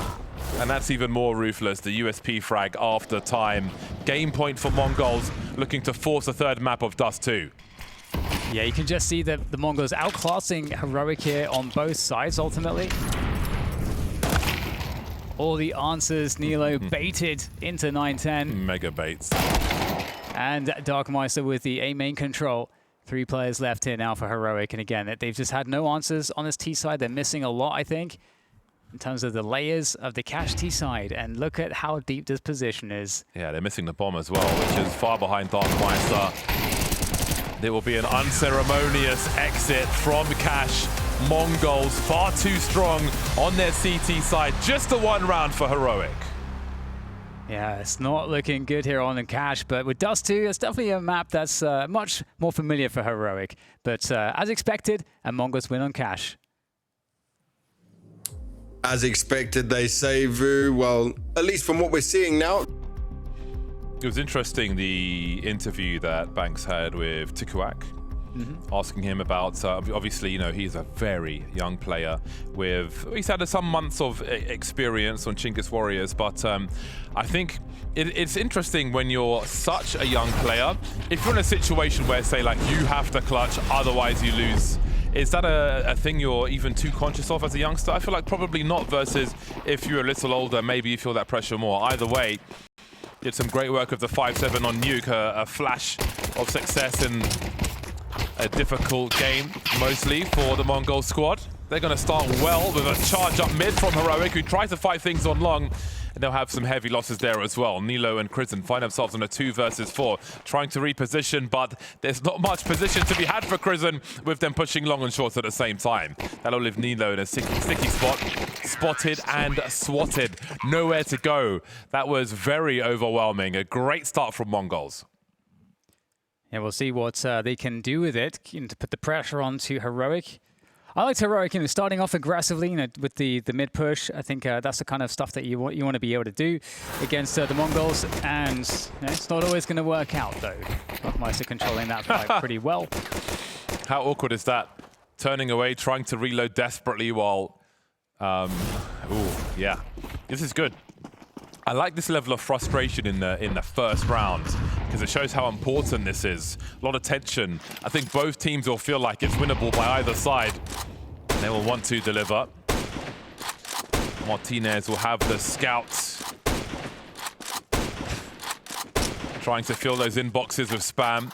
Nothing doing just yet, though. 3 players on B for Heroic, and Techno has the Mag 10, so he can defend against any pushes. Might want to even investigate there as a potential option. And he's giving away a Mag 10 at worst case. But Heroic, at a certain point, they might want to move these players around. We do have the cat take coming on through. Typical timings so far. Will Heroic stick to their stack? I wonder. Will they move players around? In terms of moving players around, you saw the deliberate footsteps from Techno, trying to bait some CTs. But they held dead fast. They're so committed as well in their positions, Heroic. The 3 on B, the 2 on long A. Help will not be on the way, but Martinez could do a lot of tagging here. Still yet to make a connection, though. Trying to run distraction now. Soften them up to be battered by the hammer of Susp and Nilo. That has worked out quite well. Bliss has found a good angle on the B bomb site, though, but where does the bomb go? Because we've got Brolan near those double doors, who catches the bomb carrier, and with 12 seconds, this round's going absolutely nowhere, unless they win by elimination, and there it is. I can't believe it. Able to chase those frags down. I thought Brolan would be running away at that point. Yeah, that's exactly what I was thinking too. I mean, they know they've gotten away with murder there. Yeah, oh no. Oh no, it must have been unaware of the time or something like that. You just need to be running for your life. Oh no. Absolute disaster there. That's crazy. I mean, it's Brolan that I'm like, there's a bit more suspects there. But, hey, it happens in the chaos. But quick long take comes through for the Mongols here, and there's not really all that much to stop them. Nilo has the scouts, but 910 is the 4th highest rated player this year on Dust2 and MVP events, only behind Donk, Zaiwu, and Munisi. That ain't too shabby. Yeah, keeping good company. Not too shabby at all. We saw how frustrated Heroic were after the pistol round, but to lose that one in such a fashion is going to have them boiling internally. But again, if you're going to have a little catastrophe, have it at the beginning, not at the end. It's easy to say these things. It's another thing to have the acceptance. It's in the past. Sometimes it goes our way. This time it isn't. Time to move on. I mean, generally, you're always losing these rounds anyway, so it's not the worst thing in the world. But when the opportunity presents, yes, and you can't capitalize, it's definitely annoying. Sucks. But 3-0 start for the Mongols as we get into perhaps the real Counter-Strikers now that the AWP can be played by Martinez. This is, again, I totally agree in the stuff that he can show on a map like this. Should be really exciting to witness. And it will be a focal point for us.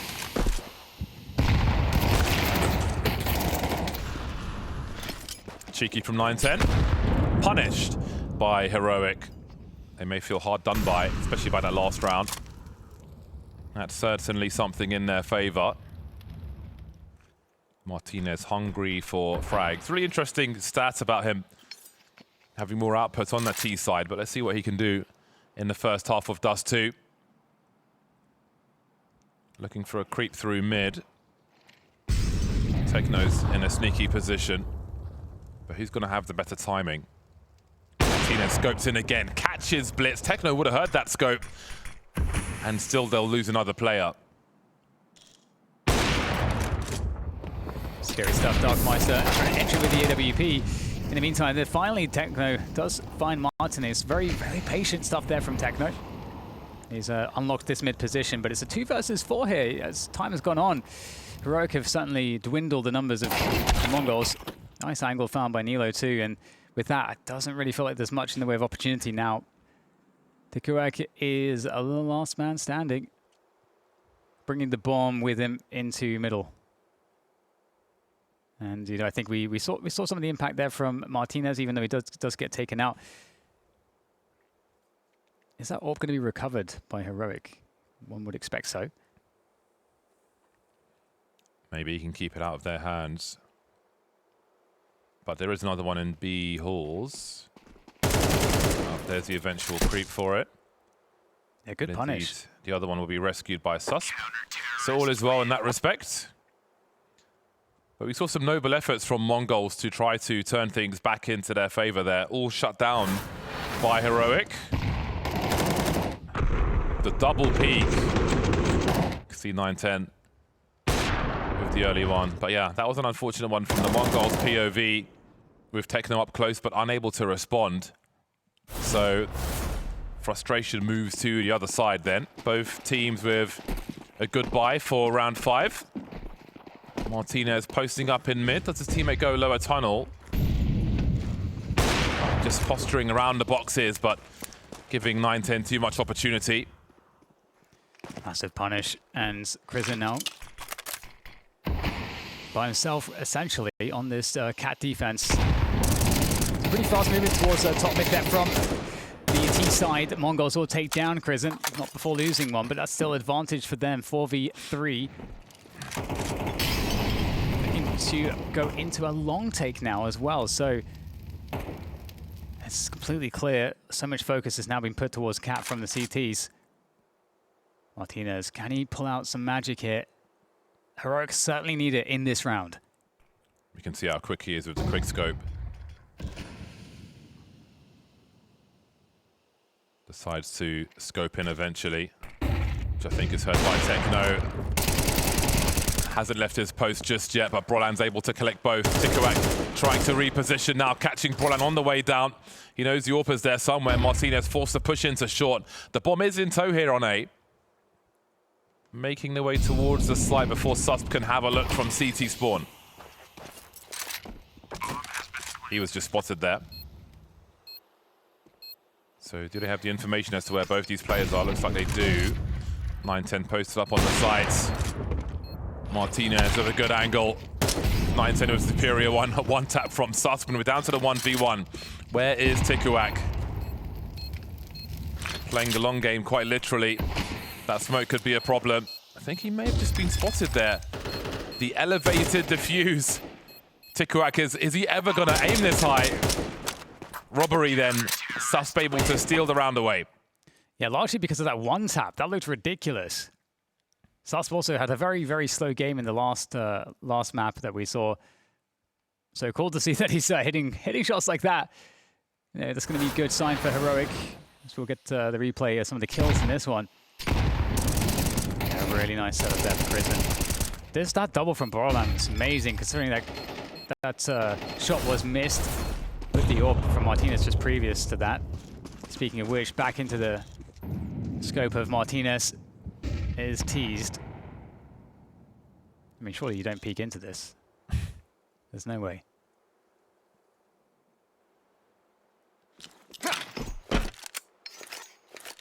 Top of the door smoke.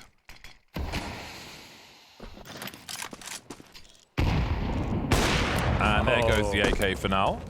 Well played. Yeah, very well indeed. So you can see why. I mean, yes, it is an eco round. Some follow up with the Xbox smoke as well.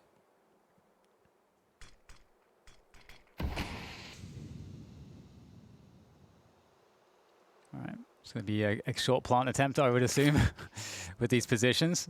Okay, if they can make it there, you know, with enough players at least. Rifle's lost again. Darkmeister goes to collect it. Oh, Blitz man. dropped in the meantime. What a round.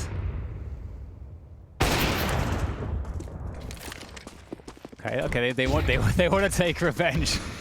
Get him down to 13 health. But he's got buddies. He's got friends. Okay, 3-3, and Heroic are, you know, tying up the game. Definitely a momentum stopper on the Mongols. You know, having Sus clutching that round previously, really feels like Heroic kind of back into it now. Yeah, the second frag from Brolan was really important in that short position. Martinez doing great work, dropping the rifler in mid. I do wonder if they'll follow up with a smoke on Xbox now. They've seen Martinez be a problem in the eco round. Maybe cheap information for the squad. I suppose an alternative is for 910 to simply shoot him, which will be the initial approach. Two-man boost on shorts, dealt with quickly by Blitz. So some early pain again for Heroic. Yeah, great position to play from. That early 5v4 advantage. Nice pop flash. It's going to send Martinez back a little bit, but he wants to re-peek this angle. They have taken the angle away. That's very bold, I have to say. And now the question is, what did the Mongols try to do? But Darkmeister is going to get taken out through the smoke there. Nice find from Sus. Need to go 4v4, close to the cap position. Chrisen is going to go down, taking chances. That'll be the bomb on the radar. I don't know what they do with that, but it seems that Nilo will have to take a risk in this 3-on-4. Really difficult scenario for them. Martino barely alive, but he does have the AWP. Right tool for the job. Sus dropped in the meantime. Nilo's got a chance to make a difference, but he just can't get enough of a connection onto 910. And now it's about self-preservation for Martinez. But with 4 alive, even if they don't have money themselves, do they invest in a little hunting of Martinez? Absolutely they do. Not 1, but 2 coming from BAPS, and surely he can't expect them to be here so quickly. He is the hunted. And that AWP is taken away. Yeah, this round slowly but surely fell apart off of the back of that initial pick. And you can see, you know, Heroic were looking for opportunities all over the place. Which, you know, you can't blame them for doing that. And, you know, sometimes it's just not going to work out. Really nice there from 910. Not going to feel good to not get that one, but hey, happens. It happens. Okay, 4-3. So the Mongols kind of back in the lead, back into winning ways as Heroic take a timeout to try to figure out how do we want to handle this, because we don't want to let the Mongols back in the game. We definitely don't want to let that happen. Takuak 7-1, having a good start to Dust2. Too young to be phased.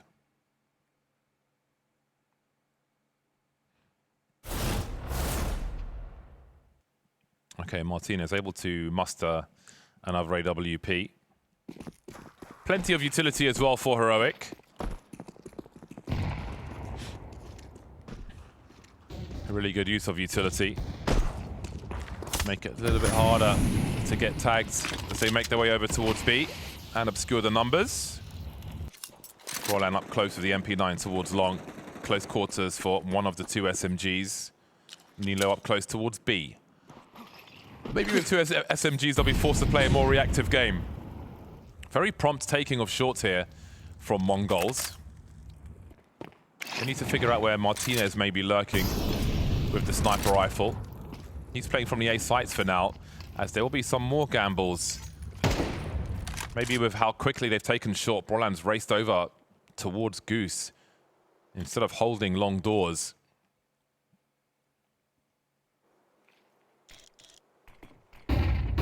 Comes the Maze to test this A bomb site. Nice flick shot there. It's straight to the head. MP9 now activated around the side of the smoke. And with that, definitely a chance here for this defense to get posted. And the Mongols, what are they going to do here? Falling back off of the catwalk position, looking to switch up to B. 910 takes down Sus, which means only 1 player on the B bomb site. Nilo, it has to pull out his gun, and he's too slow. That's an opportunity now for the Mongols as they manage to get past the cross point towards the site. That's the bomb tossed across. That can now be planted 3 versus 2 with a lurk somewhere. I don't know if Heroic recognize that there is a lurk in play. Kristen seems to be aware that this possibility is alive. Martinez is not really with Kristen at the moment, but the AWP maybe not really looking to risk it, but might not have a choice in the matter. Blitz. Was he spotted? No, he wasn't spotted. Or he was. It looks like he was. Kristen all over the map in this round. I mean, Heroic were darting, trying to cover as much as possible. Playing close with the MP9s. Brolan racing over to Goose to support the rifler. Pushing shorts after Martinez, who loses his orb, gets that first frag. Kristen darting up into the short boxes in the smoke for a potential flank if they continue to push the A bomb site. Racing over towards B, but not in time. Really pulled from pillar to post. Oh my word. 9-10 is taking liberties. To lose a round in such a fashion, it's got to be so frustrating. Yeah, it's almost a very good defense. And I did like that Heroic switched up to play more passively. In a lot of these rounds, they've been playing very actively, which is good. But at the same time, the Mongols, I think, have since adjusted. And they're looking at that as opportunities for them to get picks without having to do much work.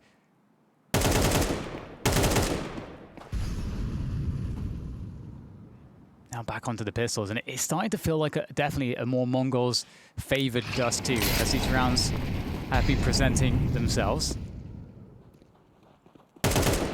Yeah, big targets on their back, Mongols. See if they can survive the first test. Good spatial awareness from the squad. Throwing nades in their face, but just showing a bit of shoulder to bait the shots.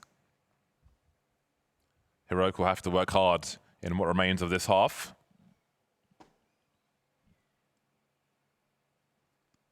Yeah, no doubt, no doubt. It's not going to be too horrendous if they can post another round or two, which doesn't seem, you know, too far from a possibility. But they'll be playing this next gun round without an AWP. It does feel like Martinez with that AWP is a huge threat, but they're gonna have to work without it for now. 2-3 splits to open the round for the CT side. Pretty typical stuff. Getting down towards Xbox very, very quickly. Is Blitz. Very, very fast on Cat, actually. This is very fast timing.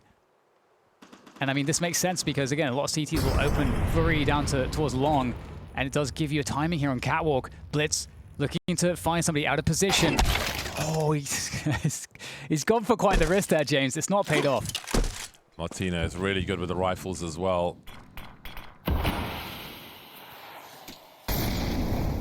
Mongol still dangerous with 4.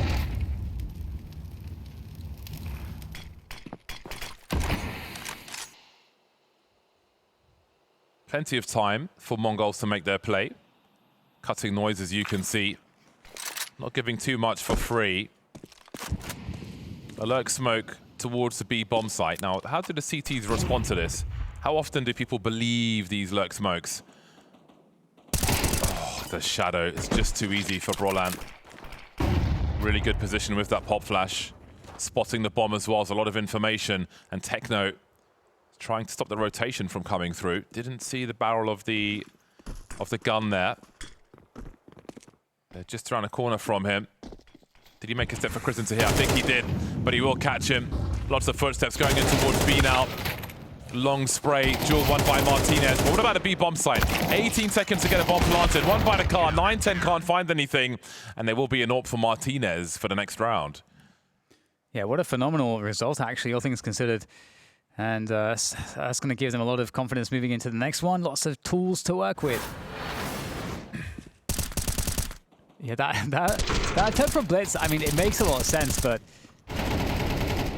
yeah, it can just, you know, it's a 1v1. I mean, you are looking for 1v1s on the T side. It's generally, if you can find a good one, it's absolutely cool to take a 50-50. Now, aggressive hit on the AWP from Martinez.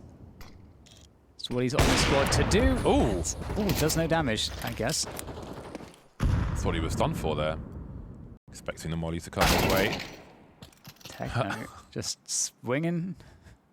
Yeah, I mean, that's got to be very deliberate from Heroic. Not the first time they've been standing there with a double peek ready for Mongols to try something. Again, the HE into the smoke from 9-10 in an earlier round. Two of them were just standing there, just waiting. And another punish on this occasion. But can they convert this 5-on-4? They're in a good spot to keep the score close to half-time. Yeah, they don't have to do anything right now. You know, with the 5v4, they can just sit in this spot.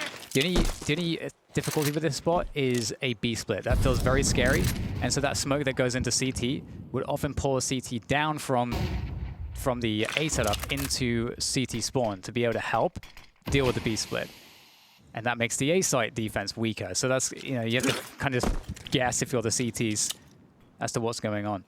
Well, there's a second split smoke, and now they start to wonder what that creeping on long. But what does it mean if you've got a lurker on long? The bomb's still on a short position for now. Martinez punctures Darkmeister on long, but they're pushing B at the same time. Nilo dealing with the threat. But again, where is that bomb? CT's pulled out of position on the A bomb site. That's a really important duel, though. But can he find a second one? If there's a chance to win that round, he must, but he won't. 5-6. Very interesting round there from the Mongols. Sort of splitting everybody up, you know, down in a 4v5, but still splitting everybody up in that scenario to try to create some chaos. But it means that you have, like, one of these kills on their extremities kind of has to work out. Darkmeister does pick up his. But yeah, it's just a very, very difficult rounds to play together. And Heroic take full advantage. They're looking at potentially getting a 6-6 finish here. And I mean, the way this one started, didn't expect that to be a possibility.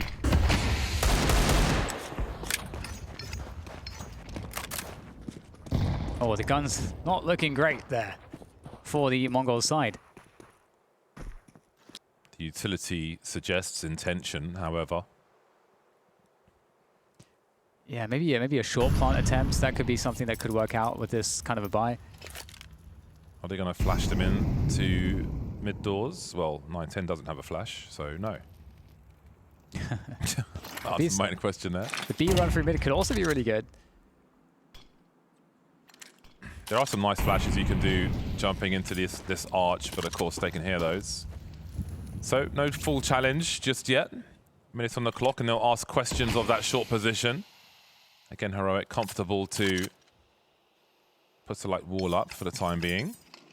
Martinez posted up on A with the AWP. Oh, spotted. There are some problems now. Tech9 for Crizzen, and Martinez may have some compromised positions. That's going to pull Roland away from long, and there is going to be some presence there as well. And this round is going to collapse. Really good pacing from the Mongols as they move into the A-bomb site. Nilo and Sut's been a 2 versus 5. Not looking so good for them. Now Sut will be the last man to fall, surely, at the end of this half. And indeed, it'll be 7-5 for Mongols. Neck and neck between these squads. It is tense as we move into halftime. Hello guys, this is Mattis. This is Fallen. Hey, I'm Alexi B, and today I'll be reading some bad comments. Furo itself hasn't been looking hot since in the major result. Well, Vitality are so good that even a single map win for Navi would be a victory in itself. What can I say? everyone knows this kid is going to be the next Brokey or Sampaio, bro, what you doing, right? The Hunter was never and will never be a good player. That's a bullshit, I can already tell, and this guy is clueless. Sampaio was like that in 2023 too, always flicking and constantly getting pack kills, but then he disappeared, XD. Oh, typical HLTV user, I love it, I love it. You know, Molodoi has a bright future ahead of him, he's just starting, so you're gonna have to watch a lot of games from Molodoi and hopefully he's gonna be winning a lot, so I think you were wrong with this one, Cyber King. So guy named Insert Blame here says, Navi gonna get the honor of losing to Vita in finals this event. But yeah, I'm glad that people are thinking that we're gonna reach the finals, and yeah, it's good for us. Minus Nico plus Heavy God is a huge downgrade. The previous could win the odd blast, this new iteration will most likely win even less. I mean, eventually we won the tournament, to be honest. After this guy said it, My mission here is to make Fury a super competitive team in the best way I can. Then leave. Low.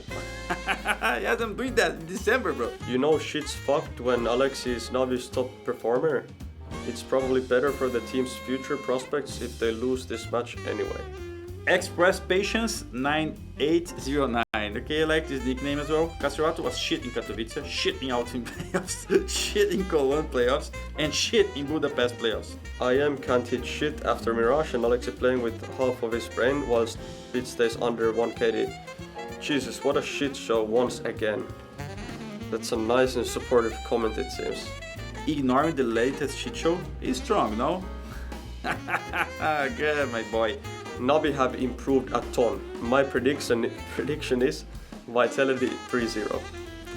Not gonna lie, that's a funny one. The first one, funny one actually, so kudos to this guy. So legit just bullied his team into being good and I'm here for it. I mean, yeah, it was kinda true to be honest at some point, but yeah. Are they seriously hiring a guy from Ancal? Free need good players to become champions, not these low tier scrubs who play tier 3. What a joke, pathetic you guys. Who would have thought, eh? Maladoy coming all the way from Kazakhstan, playing on the cyber coffees, no computer at home. Who would have thought, eh? The kid is good. And yeah, you never know until you know. Well, I proved you wrong, my friend. EPL was a fluke for Navi. Damn. Can't win a trophy nowadays without it ever being a fluke. Thanks, guys.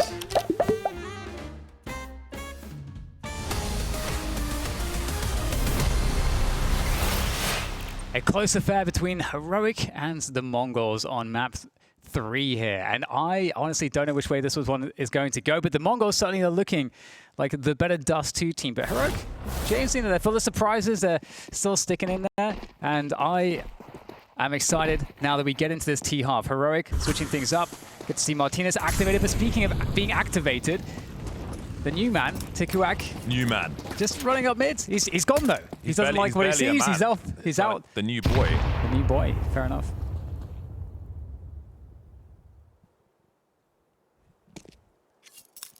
Heroic just posted looking for an aggressive play, which was just cancelled by the Mongols, so they are right to expect it.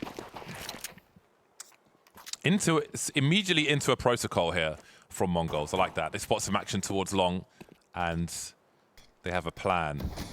They don't know how many people are behind this, though, but the bomb carrier is there. That'll do. Brolan dropped. Prison down to 10 HP.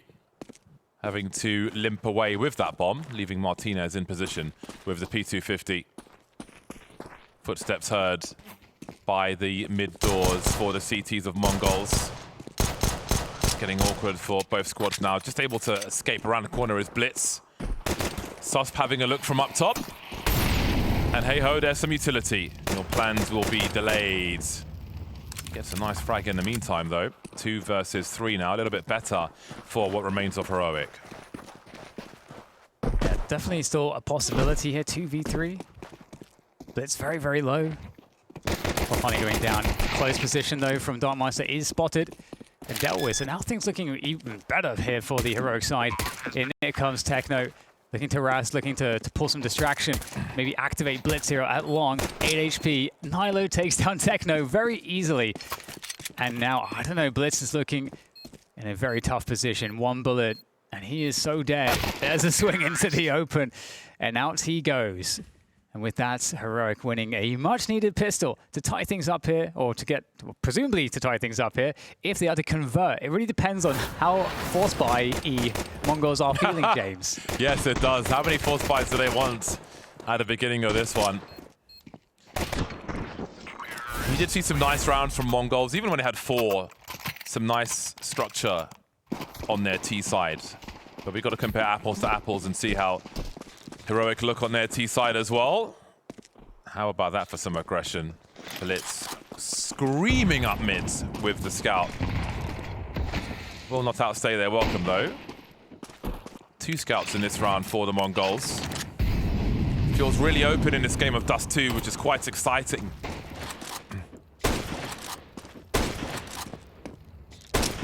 Ooh, Blitz, come on now. Come on now. These boys always find a way, whether it's Blitz or 9-10. We saw him with some smoke frags Yeah.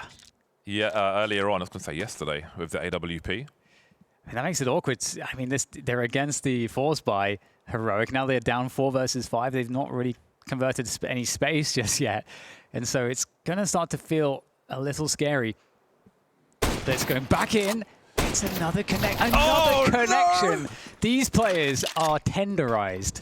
Yeah, they might think it's over, but there's another scout lurking as well. That's before we get to the 5-7s, which continue to rack up the damage. They're making a good play, though. Oh, boy. What timing for a smoke on B. Have a look at the clock. He's going to sit there with his 5-7. Is anyone going to rotate over?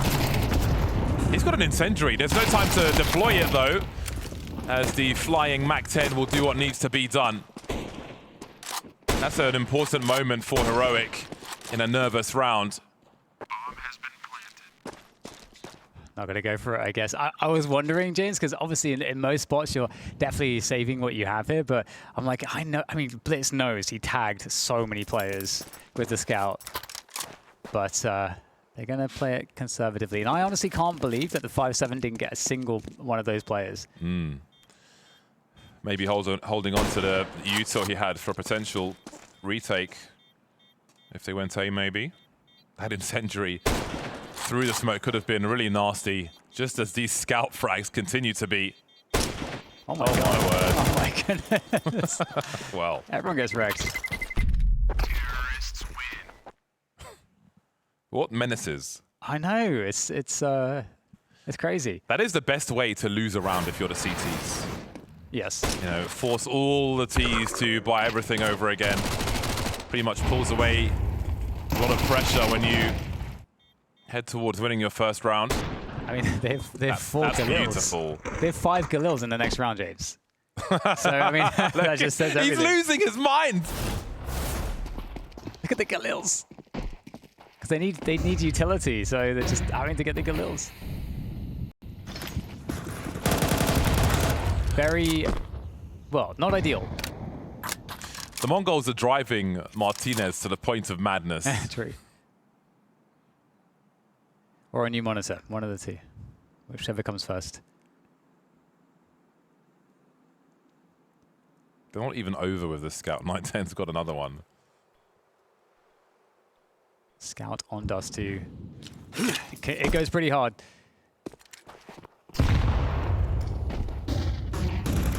Okay, this is like B pressure coming on through. Good response through CT spawn. No smoke there, and as you can see how important that smoke is.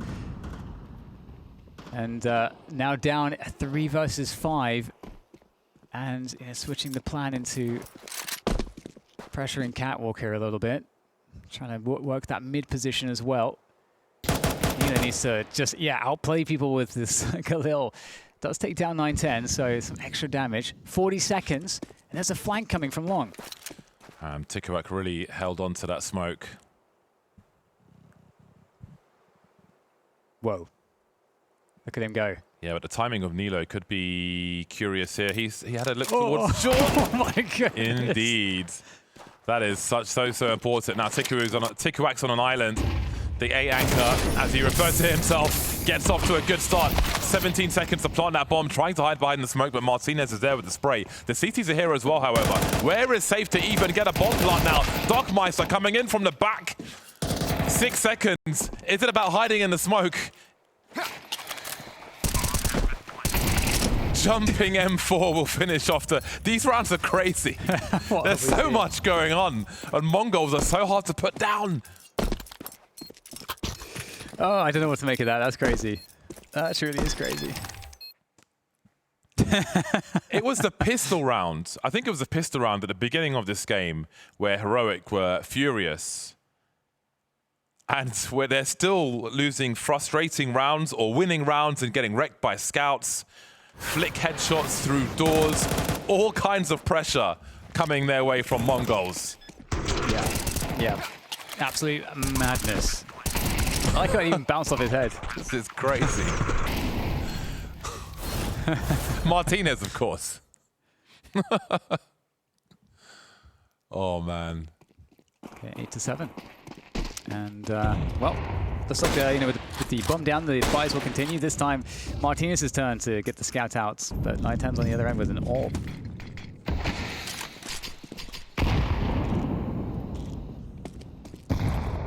Nothing for you, 910. Or is there? Nervous stuff, another nade to try to reveal a victim.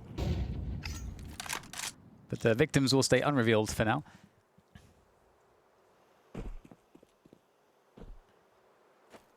Mongols holding formation.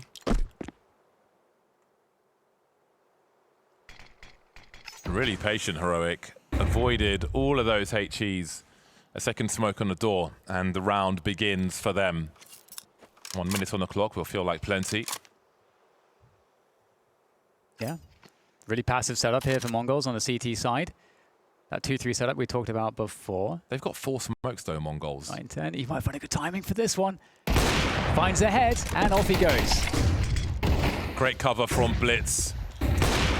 43 seconds on the clock, but as I said, the CT's held on to a lot of utility to just make things worse for Heroic. Martinez dropped as well. So you saw the pace of Heroic just avoiding all of those HEs, of which there were many, into their smoke in mid. Yeah. Re-smoking mid, all the while with no challenge elsewhere for the Mongols. They're sitting on 4 smoke grenades. Great timing as Heroic get into their staging area on short. Yeah, and you can see how easy it is for the Mongols to kind of read the timings of the round, because there's that initial exchange with the HEs, and they know that Heroic are respecting it. It's another smoke, and they know that that's the time when they have to use that smoke to position to cat. So back to B perhaps though with the Glocks. Oh my god, he's gone. There's no ragdoll. He just like the model just disappeared. Fatality. Techno holding up close, Darkmeister holding at range, and this is a difficult half for Heroic at the moment. They won the pistol and the round afterwards. It has been lacking since then. Mongols offering quite a test. You know, pretty much everybody was after the bounty as far as Mongols are concerned. But they've got something to say about that. Yeah, absolutely. Yeah, the cash does too. I mean, I totally agree in terms of how both of these maps, you know, really fits Mongols. We're kind of seeing some of that, and there's so much more powering up to do, I feel like, for the Mongols as they go, you know, through the events. Assuming that that happens still, because Heroic not done just yet. AKs will be out this time, and we'll see if there's a change of approach from them with this timeout that we just had here. We have been seeing like amazing individual play, I think, across the first 2 maps from the Heroic players, but it does feel a lot more labored, a lot harder to find those individual moments on Dust2. Can see a ton of HE grenades on the floor in CT spawn. Have a look at that. See if those have a part to play later on. It's been masterful from Mongols thus far. Had Heroic's number every step of the way in many of these rounds in this second half. They are so light on grenades as well. 3 smokes, 3 flashes. That's 33% right there.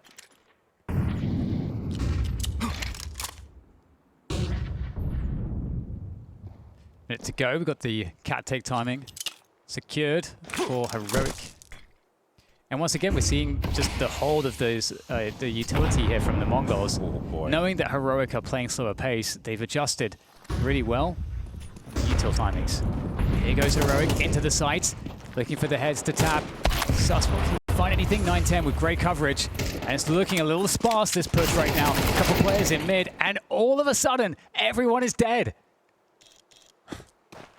It's a shocking result. Bomb heading over towards B.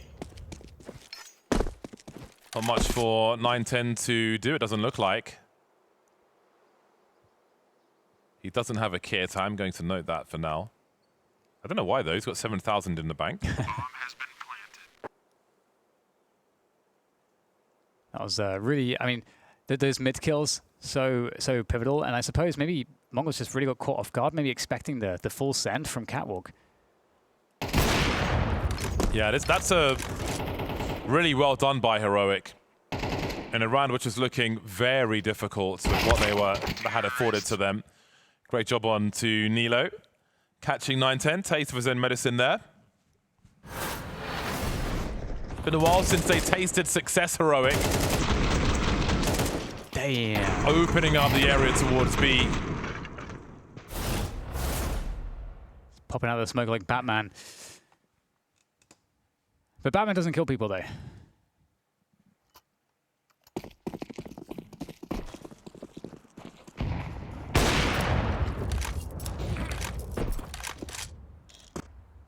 This is one of those key building rounds, key consecutive rounds for the side on the comeback. Keep your opponent spending.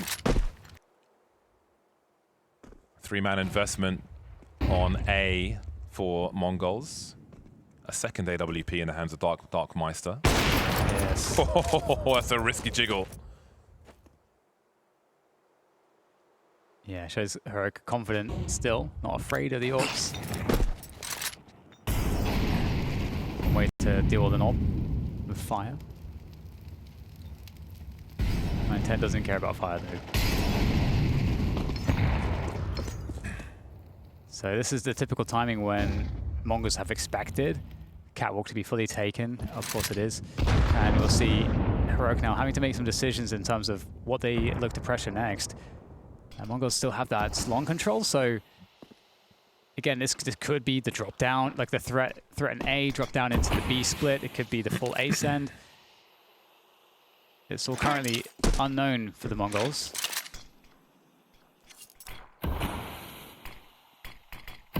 Blitz rotating towards A. If they make the short play, that HE could be very damaging indeed. Oh my days. But can they follow up on the promise of that damage? Blitz is going to eat one from Brolan. 14 seconds to get over to that bomb site and plant the bomb. 3 remain for Heroic, forcing Mongols back into retake territory.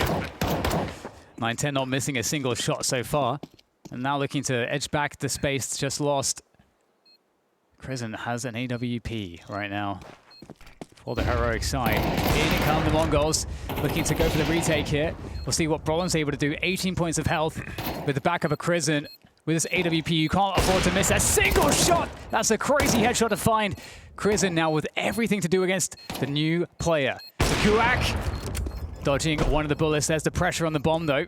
Now Crescent looking to play this one perfectly. Knows he can just bait and toy with Tukuak, who has to leave. Crescent has done enough, and that flick shot was incredible.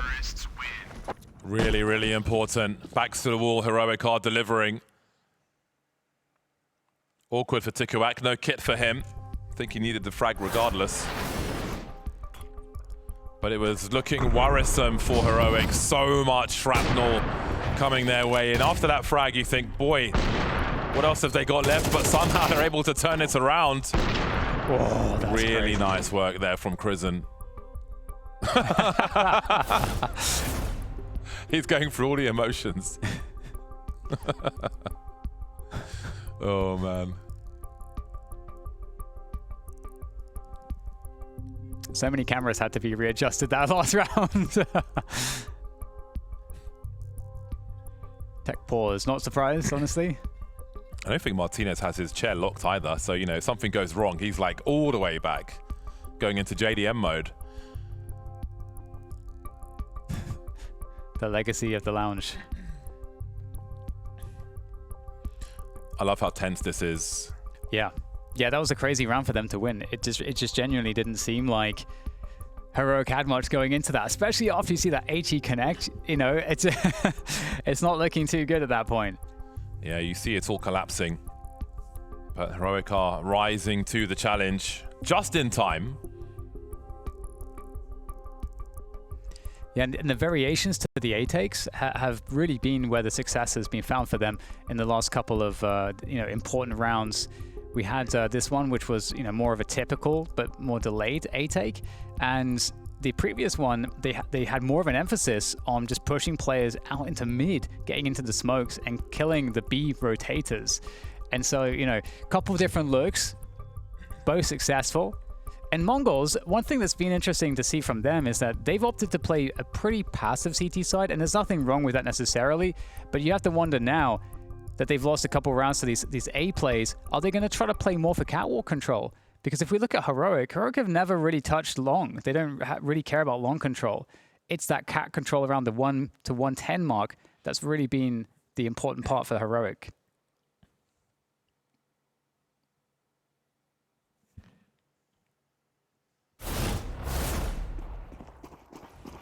Heroic are 1 behind. And look at the promise behind this round, should they be able to secure it. There's no money left for Mongols. 9-10, what a player to pick off first as well. Such impact he's had, especially in the mid to late round, making it really hard for Heroic to claw things back. It's crazy, James. Momentum feels like it's with Heroic right now at the end of Dust 2. And honestly, I was beginning, just got the pen off. I was just about to, write them off. But they have stormed back into this.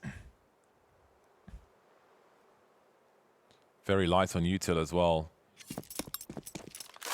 Again, the late util that Mongols have repeatedly held on to has been very powerful. I guess they'll just have to frag out. Significant focus towards B. And here come the numbers committing through. Techno standing his ground. Molly's up. Nilo's down. There's a trade from Brolan now as Martinez stops the rotation from happening.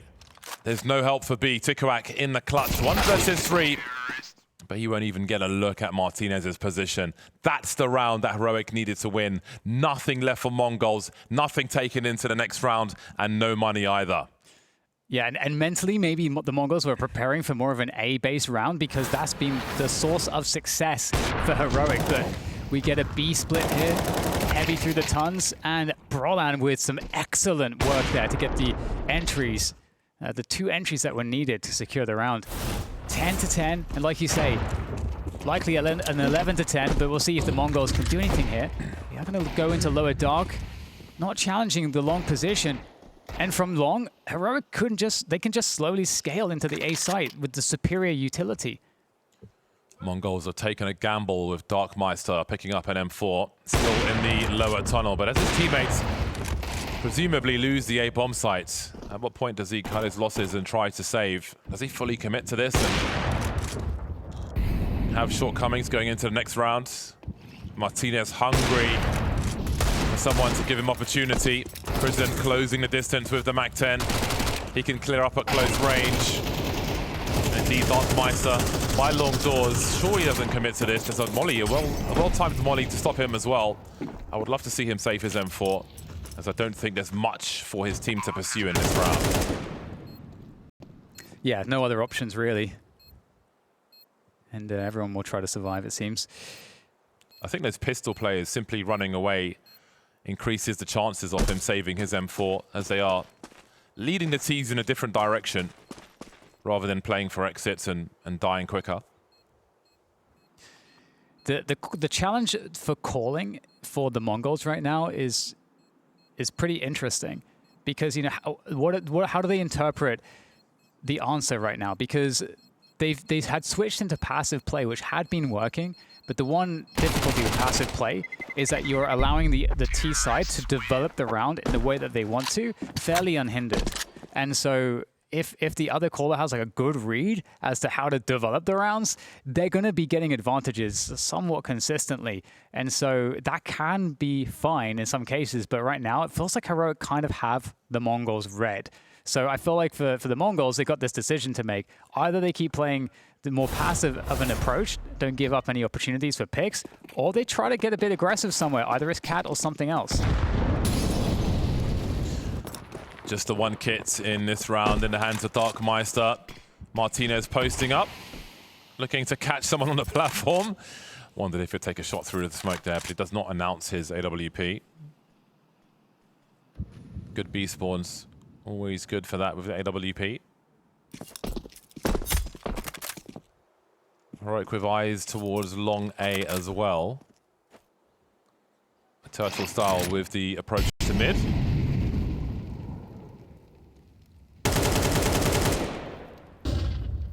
What's interesting too is that, you know, again, normally around this timing we're starting to see Heroic in Catwalk, but they haven't got a single look at Catwalk. It's almost as though they are expecting perhaps there to be play there. They also don't really take long, so it's kind of an interesting round development from them, just staying in the B tons.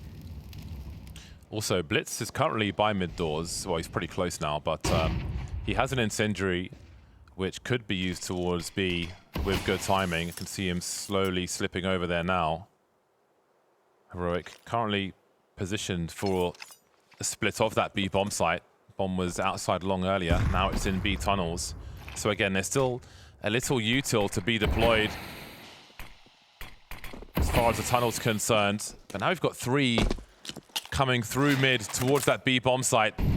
There's the incendiary with 23 seconds. That's really well timed, but they still need to get these frags. Promising start from Darkmeister. Techno of an angle, he will get dropped. Darkmeister's found a third. He's got his teammate to trade at the car position as well. And Susp is in no man's land. Just a question of damage for him. He'll make it expensive, but it will be the Mongols to tie the score. And there you go. I mean, it's a little gambly, James, because, you know, Heroic, they could do anything in that round. There's nothing from Mongols to see what they're doing. They're not looking at cat control. They're not putting someone deep and long. They basically say, we are hoping to God that you guys are going to play B off of this again. And so it works out because they had a 3-player B setup. They're able to receive that push and win the round. However, Heroic do have money to buy up again, and gambling like that, it can work as it just did, but that's not the consistent approach. So I'm super curious how both teams are going to look at this next round. Mongols getting so much mileage from their late util, allowing a brief focus on the door there from Darkmeister. He did so much on that bomb site. But again, Blitz just moving away from those middle doors. Just to ruin the timing a little further. Really tense now. Money starting to sink for Heroic as well. Double ops again for Mongols. And there's that double smoke that you mentioned to kind of counter the HE pick play from the CTs. We're seeing a more normal cat timing from Heroic, so does this suggest an A round? That might be in response to what happened earlier when they waited for all those HEs top mid and then the timing got ruined by all the smoke left over for Mongols. Still the utility comes, but still Mongols with 3 smokes. More ordnance.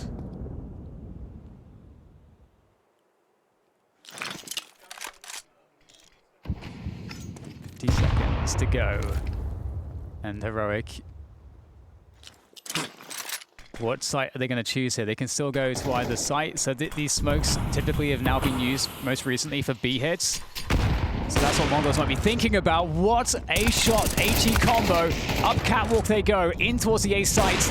9-10 isn't going to miss. And now suddenly things get very difficult. Wow, Nilo takes down 2, but the bomb is lost on catwalk. He doesn't have time for this, I don't think. He's got to find both headshots. Oh my God. Nilo, he needs one more. One more player, 9-10, trying to dodge, and it's just enough from 9-10. Picks up the kill, saves the round, 12-11. Nilo was looking like an assassin in that round. Ooh, that was close. Holy potatoes, that frag on the car. There was nowhere the CT could go fast enough. Such nervous territory, but 9-10 is the man to deal with it. My words, that one was scary to watch. Whoever you're supporting. Match point Mongols. Still rifles for Heroic. They have enough. It won't be easy, but they do have enough. Back to the single smoke. Back to the HEs for 9-10. That's scary, very scary. Full smoke grenades for Mongols. They've had a part to play in this half. As you see Heroic collecting towards the B halls. Okay, making it seem like they're taking catwalk here to create a timing to hit B, I think. Blitz repositioning in CT. As Mongols start to deploy some of their grenades. Oh, thinking better of it. So it will be a quick surge there. Techno looking away from the flash that never comes in time. Sus with 2 to Tech9 getting to work here. Overtime is surely on the cards. Perfect from Heroic. Minimal warning for Mongols. Tekuak and 910 with a mountain to climb. 1v5 of the AWP on the B bomb site of Dust2. He knows how hard that would be. This will still be very difficult though. That clock is ticking. 3 more to find. 910 to do the impossible. Not today. Heroic able to fight back and force an overtime on the deciding map. I feel like that's just calling brilliance there from Broland because, again, like faking the cat control at the typical timing, but having the whole team shift towards like a fast speed tons hit is just really, really smart. Because the times in which Mongols defend this is that B hit is when they've got 3 players there or they expect it. So really did a good job creating the timing to hit that B site. And that's some of the brilliance that you know, having someone as experienced as Broland, I think, can bring to the tables. Now we're on overtime. Where the hell is this one going? Mega job by Heroic in that round. Nilo plays the spawn of the AWP. Close. A close one, get you position. And back to Martinez it goes.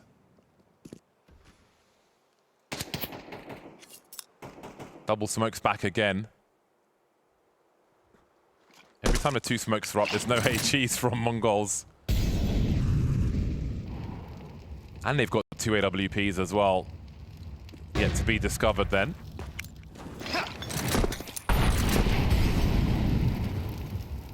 Two on B. 2 looking at short and 1 long for Mongols. Again, looking to be a nuisance. But this time the damage from the HEs will be avoided.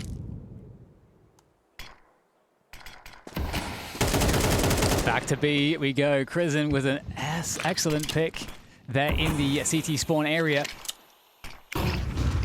And with the double orbs, I mean, it's not easy to go for a retake onto B. But B still needs to be taken. They still got to get in. Darkmeister will get traded out. Now Techno by the cog. The double spray down works out. Is he able to continue to delay though? Forcing the issue. The flash is perfect. Beautiful flash. The 2K so important. No time to reload the gun, but he's got a few seconds to drop the flashbang and swing with the USP. Really small margin for Heroic to lose that one. But they've got 2 more stabs at it. Going through the molly once again. That's crazy from Techno. Yeah. It's going to feel good for the Mongols too. I mean, they've been losing some rounds on B of late. Okay, we're getting a long challenge. We haven't had much of this. Broland is out. Martinez able to take down Blitz on catwalk here. So this A play suddenly starts to become an option. And Tekuak was thinking of going for the blue challenge. Falling back now. Molly's to delay. I mean, you can sense that they feel the vulnerability on this site after losing the player catwalk. Ooh, 910 might be in a rough position. Completely distracted by short. He was trying to re-aggress, flashed off the position, fell off the ledge. Completely focused on that spot. Free kill. Don't often see that from the Mongols, but they will pay for it on this occasion. Techno trying to fight back, but it's a 2 versus 4. Still not looking good for them. Bomb down now, though. Oh, Sus ready with the AWP. And Darkmeister is having quite the game for the Mongols on Dust2, but 1v4 not looking good. And those 4 players are all completely healthy, full bill of health on every single one. Another great round here from Heroic. And, you know, it's a round where they mixed the calling up again, James. You know, Broline going for a very fast timing onto Long. I want to say that that's the first time they've done that. They haven't really been messing with Long at all. Yeah, it's been brief. Been rare in this game. I think it's completely valid saving the AK here in overtime on the CT side. Because when the level of aiming is so high on this server, that can be a difference maker. Oh, that's wow. Beautiful. Look at the info peak and everything. That's all it was. Just looking for some info, man. Nowhere safe on the 8th bomb site for 910. That'll be a frustrating one for him. Heroic fighting back though, and again, that's a really good round for them after the frustrations of the one prior. Techno tagged passing the doors. 4 towards A. What's the plan here for Mongols? What are they up to?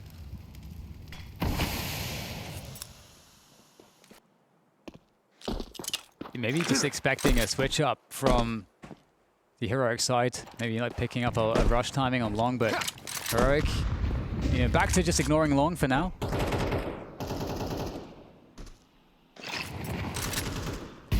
Yeah, perhaps they've read a change of climate, or just afraid after that play from Brolan. Look how quickly they changed formation. Yeah. Gamble stack on B again. Mongols don't have the information to really know.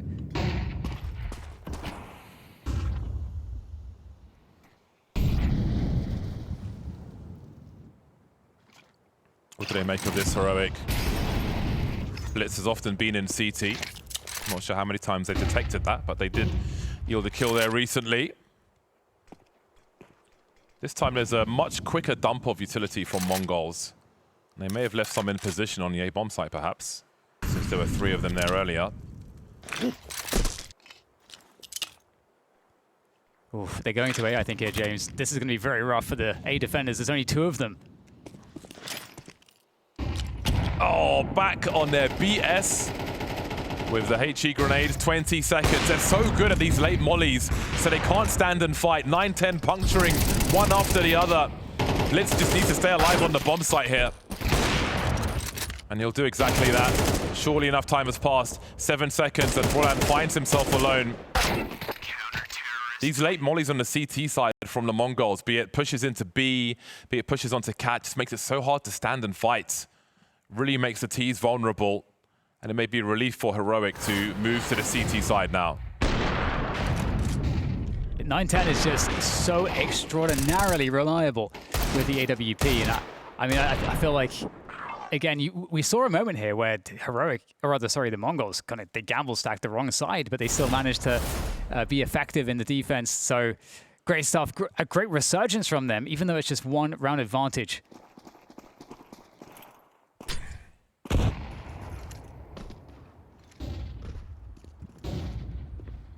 Does he stay on the boost to look towards short? The answer is no. The answer is yes. Martinez knows his angles.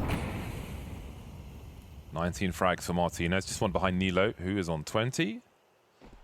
9-10 leading with 23. Darkmeister just behind him on 22. It's been a busy day at the office for all concerned. Martinez really hungry for an engagement, but his internal clock will move him back at the right time.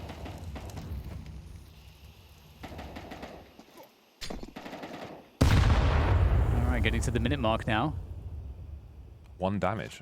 That's when you usually expect to see the catwalk control complete.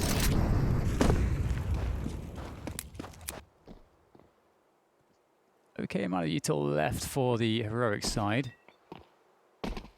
But they've done the sort of gamble stack towards the B side of the map right now. Is that Mongols giving dodgy sound cues? Or exchanging nades? Oh my words. Wow. That's been a long time coming with what they were doing on the CT side. 30 seconds. 4 on 2 as far as the A site's concerned. Brolan looking to buy time for himself. Martinez salivating at the opportunity. Dropping Darkmeister. I'm not sure if they can stop the bomb plant now as he falls back towards that long position. Techno trying to cut off the rotation. Can that bomb get planted though? Krizen's in a position to stop it for a moment.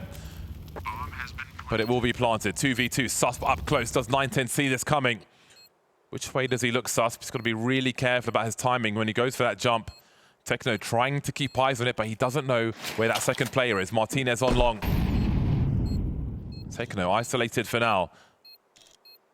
Martinez trying to find 910, who's somewhat in shotgun mode. Techno is nowhere to be seen. 910's been dropped. He's got no angle whatsoever. No angle, no nades. The bomb is planted. In a way, he could do something about it, but he was just lost in the sauce there in CT spawn. Unable to help his teammates. And that is a steal for Heroic. Yeah, keeping this neck and neck. Absolutely crazy stuff here. Martinez delivering again. And Mongols, much like we saw from Heroic previously, really just picking the right site to go to. Forcing a gamble stack from the CTs away. Like 3 players on the B site whilst the push is coming into A from Catwalk, leaving it all to do for those 2 defenders. But doing a miraculous job on the defense and somehow coming out with the clutch to win and with the defuse. So really impressive there. I think both teams are really stepping up at the moment. Have to see, who breaks first. Martinez will continue on with the AWP, and that so far has been certainly a powerful prospect. He's top fragging right now for Heroic, in fact, as is 910, tied with Darkmeister for the Mongols. Very entertaining game of Dust2. Tied once more. All AKs in this round for the Mongols. What do they have in mind? 910 on the AK rather than the AWP. Very curious indeed. Smoke on the mid doors. No nades offered by Heroic. Martinez lurking around A. Smoke on the long corner, but Brolan is well ahead of it. So that will not invite rotation in any form.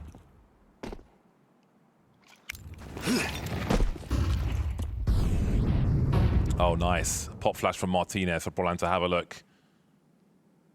Last time Mongols walked into this angle, I think it was them. To yield some nice kills. Minutes on the clock now. Bomb lurking in B apps, and this could be a quick one in towards this B bomb site. We're talking a 5-on-2 situation. Smokes up, but they've got the numbers to trade, surely. Nilo pulled out of the bomb site, but the CTs aren't delivering. Susp still standing. He's got more to do now. Darkmeister trying to clear the house, but Susp has to be dealt with. Trying to stay alive, buying time for the rotation. Has he done enough? That bomb's going to go down. Brolan, Martinez pretty close to the front door.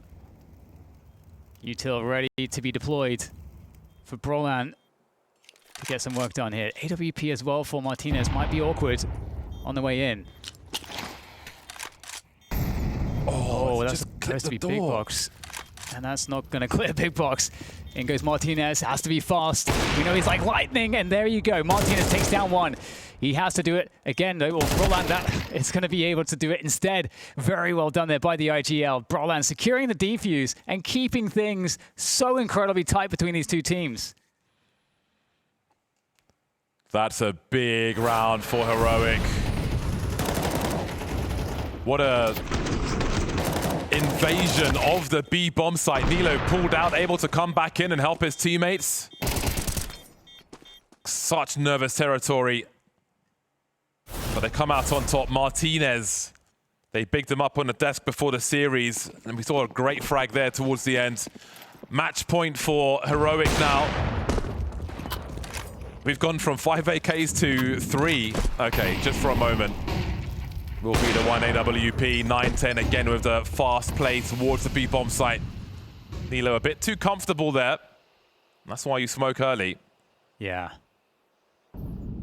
That's going to make life really hard now, isn't it? On Dust2 as well, going down a player early like that on the CT side, it feels very, very painful. There's so much ground to cover. Oh my goodness, Martinez gets 910'd as well. So now there's real problems. You've got to go aggressive here. And Heroic, they know they've got to make something happen. Oh my God. 910 takes somebody else out. Somebody stop this guy.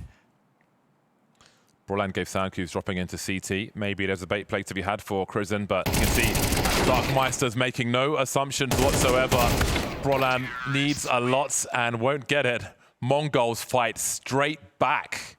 Wow, I thought they were done for. I thought it was advantage Heroic, but it didn't last long. 910 got his skates on with a very quick pick towards B, forcing his way back into the action.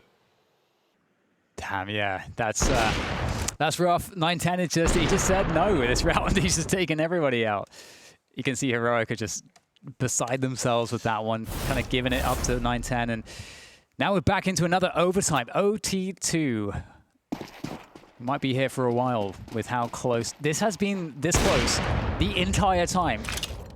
Yeah, it's been a really good game of Dust2 from a spectator POV.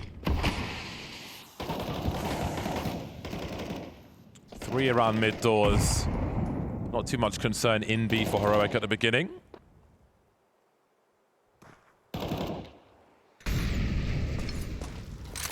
Brolan already deep in long doors. Are we going to see a potential flank later? Maybe as this control is established on short.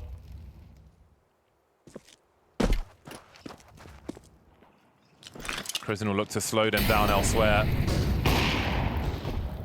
Now we see Tikuak coming to this position, and of course his shadow will betray him for days should he go through these doors. Yeah, it's a great position for Brolan to find himself in. Is that cat presence? Oh, he's actually going to go aggressive. Right at the wrong moment there. Had he held that position, like you said, he would have had advantage. And now you've got the Mongols taking advantage of that pick. 40 seconds, and now the A split commences. Where do you put your CTs? The ones on A, never mind the ones on B. Desperately rotating over. Look how quick the help comes. Krizen dropped, Nilo deleted, Martinez, a sentry on the bomb site. He's got so many places to look at, and it'll be the knife. No respect shown by Blitz. Bomb has been planted. Susp. What do you do? What do you do in this position? It's all gone very wrong. The Mongols just finding every correct timing. You know, you can see the dominoes, or the domino effect after Brolan, you know, is pushing out there. And, you know, he's pushing out because he doesn't know exactly, he like knows that the pressure is coming from Catwalk towards the A site, but doesn't know is the Lurk top mid? You know, where is the Lurk playing? You know, so it's kind of a gamble there as well. Risks are always being taken in Counter-Strike. And that was the start of the House of Cards coming, crashing down there for Heroic. But again, James, I don't know if we can expect the Mongols to be, you know, winning rounds, you know, too many in a row, just based on how this has gone. Let's see if Heroic can find an answer back. What a great match. They are both completely capable of taking it. That's what's great. Like it's so uncertain, which is the best Counter-Strike. Yeah, definitely. But with that said, you know, with the event format, the Mongols are you know, they are the ones with the bounty. Heroic, you know, have chosen to hunt them. The Mongols were a very attractive target with that in that respect in this event. Everyone wanted a piece of them. I don't know about it though, because they're looking kind of nasty right now. This is a great experience for young Tikuak as well. Yeah. High pressure, multiple overtimes, success, failure. Airborne almost. Nice work. Love it. Love that that's happening in you know, deep into OT. Yeah. Darkmeister the one to get tagged on that occasion. Double Ops revealed.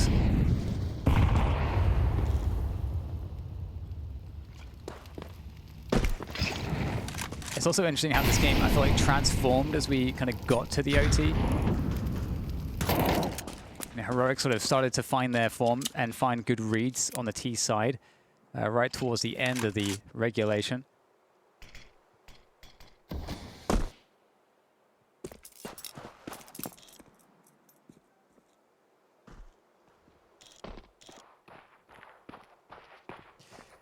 Looks like we'll have a flashpoint on short here. Yeah, I was just gonna say that, like, no one's gonna peek you 9-10 in mid anymore. Like, no one's gonna be doing that. And Martinez will be somewhere. 3 frags between them.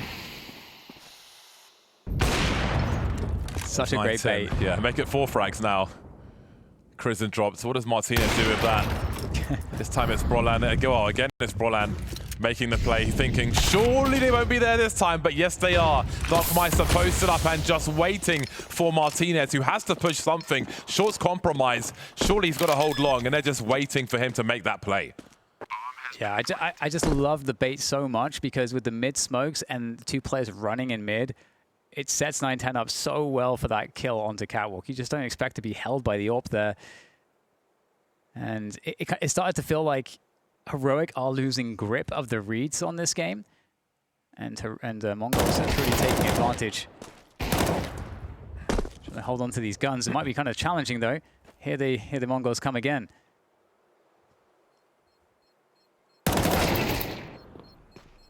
One more to go. 9-10 looking to pad the stats further. He's got the molly as well. Nothing doing. A bit of relief then for the Mongols after a very trying game of Dust2 thus far. But yeah, they're doing really good work on the T side here. A quick scope, no less. Yeah. Yeah, this is cool. You know, Darkmeister, you know, pulling out the AWP, the double AWP here, looking really nice with it. Kind of changing the complexion of some of these rounds. You know, he's back onto the AK now, and maybe a faster go of long here. A challenge behind the smoke. And now Brolan, what a great round to do this. After they eliminated all those CT weapons in overtime, Brolan has to take the MP9. And previously in a situation like that, he tried to play close long doors, I think. But he can't get there now. So this is mega awkward. A small advantage which may pay off for Mongols. A solid take of long. And they still have presence in B halls as well. So what do the CTs do? Well, this is the typical reaction now. You know, they lose long, you have to take cat. You've got to take some space back. And now the Mongols are kind of coming back out of the longhouse. And I mean, they could just scale from long, obviously. They got the lurk in lower dark. So Brolan will be the early warning system in that short position, which they must hold on to. They've lost, oh God, well, there's the early warning. They've lost all their angles to fight towards long. Martinez is just not being afforded any good angles now. Immediately traded, looking deep right, punished by the left. Nilo completely blind. T's not swinging just yet, but Techno's been dropped. Still long position, but are they ready for Nilo in this spot? Will they be checking for him? Bomb getting planted, and Nilo has come through with 2. That's a great position in an unlikely round. 19 seconds for 9-10. And they'll be ready for him on Cat. That's a really important position. Really well done in a very oppressive round. Yeah, Nilo with that second kill, and also getting into that position whilst he was blinded. Just excellent stuff there from Nilo, really delivering for the team. Darkmeister really looking scary in this game at Dust2 right now. But yeah, that second flick, absolutely unbelievable stuff, and that's going to give a lifeline for Heroic into the second half as they switch up onto the T side. But it still feels like Mongols are ahead on the momentum. Obviously, they're a round ahead, but just there's an energy on the server right now where it feels like Heroic are having a harder time finding the edges, but maybe the T side will bring something new for them.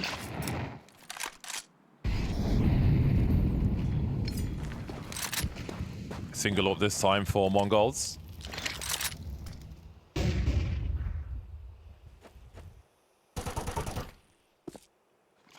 Again, keep an eye on how they hold on to their incendiaries and smoke grenades as the round progresses, because they have been really good at just making life hard when the push comes through from Heroic.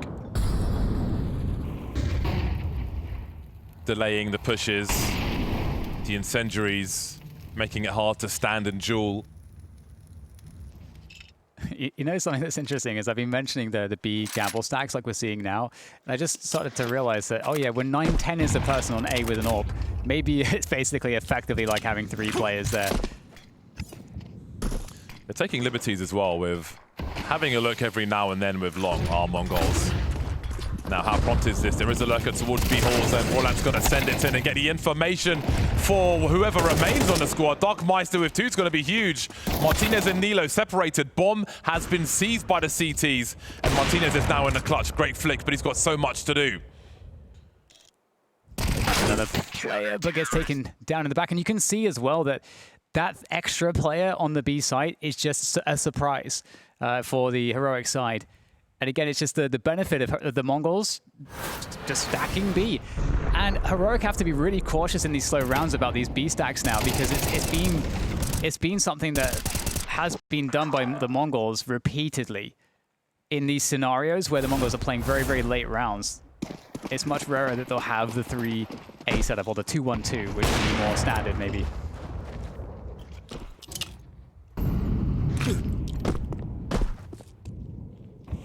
Might see more of a focus towards A now, but the Mongols have a cat set up right now. They're looking to get more aggressive. They're switching up the pace here, looking to catch Heroic off guard on their timings.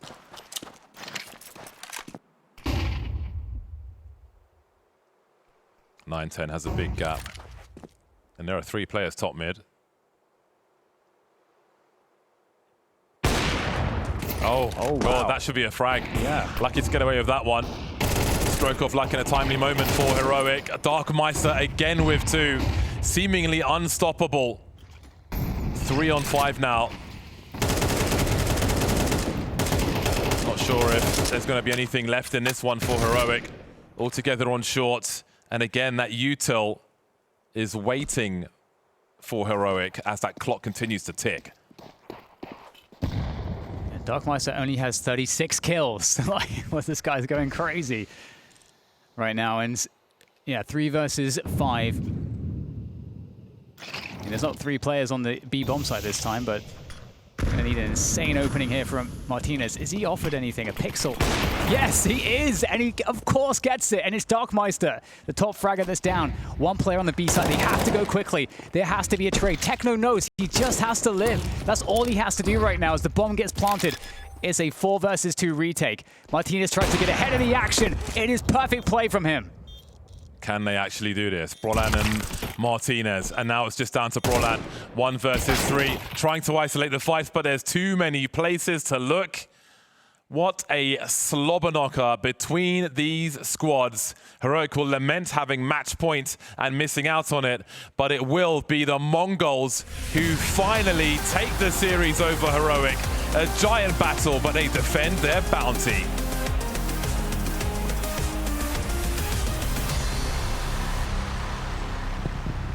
They thought that the Mongols would be an easy target with a new set of players, 117, 118, boom.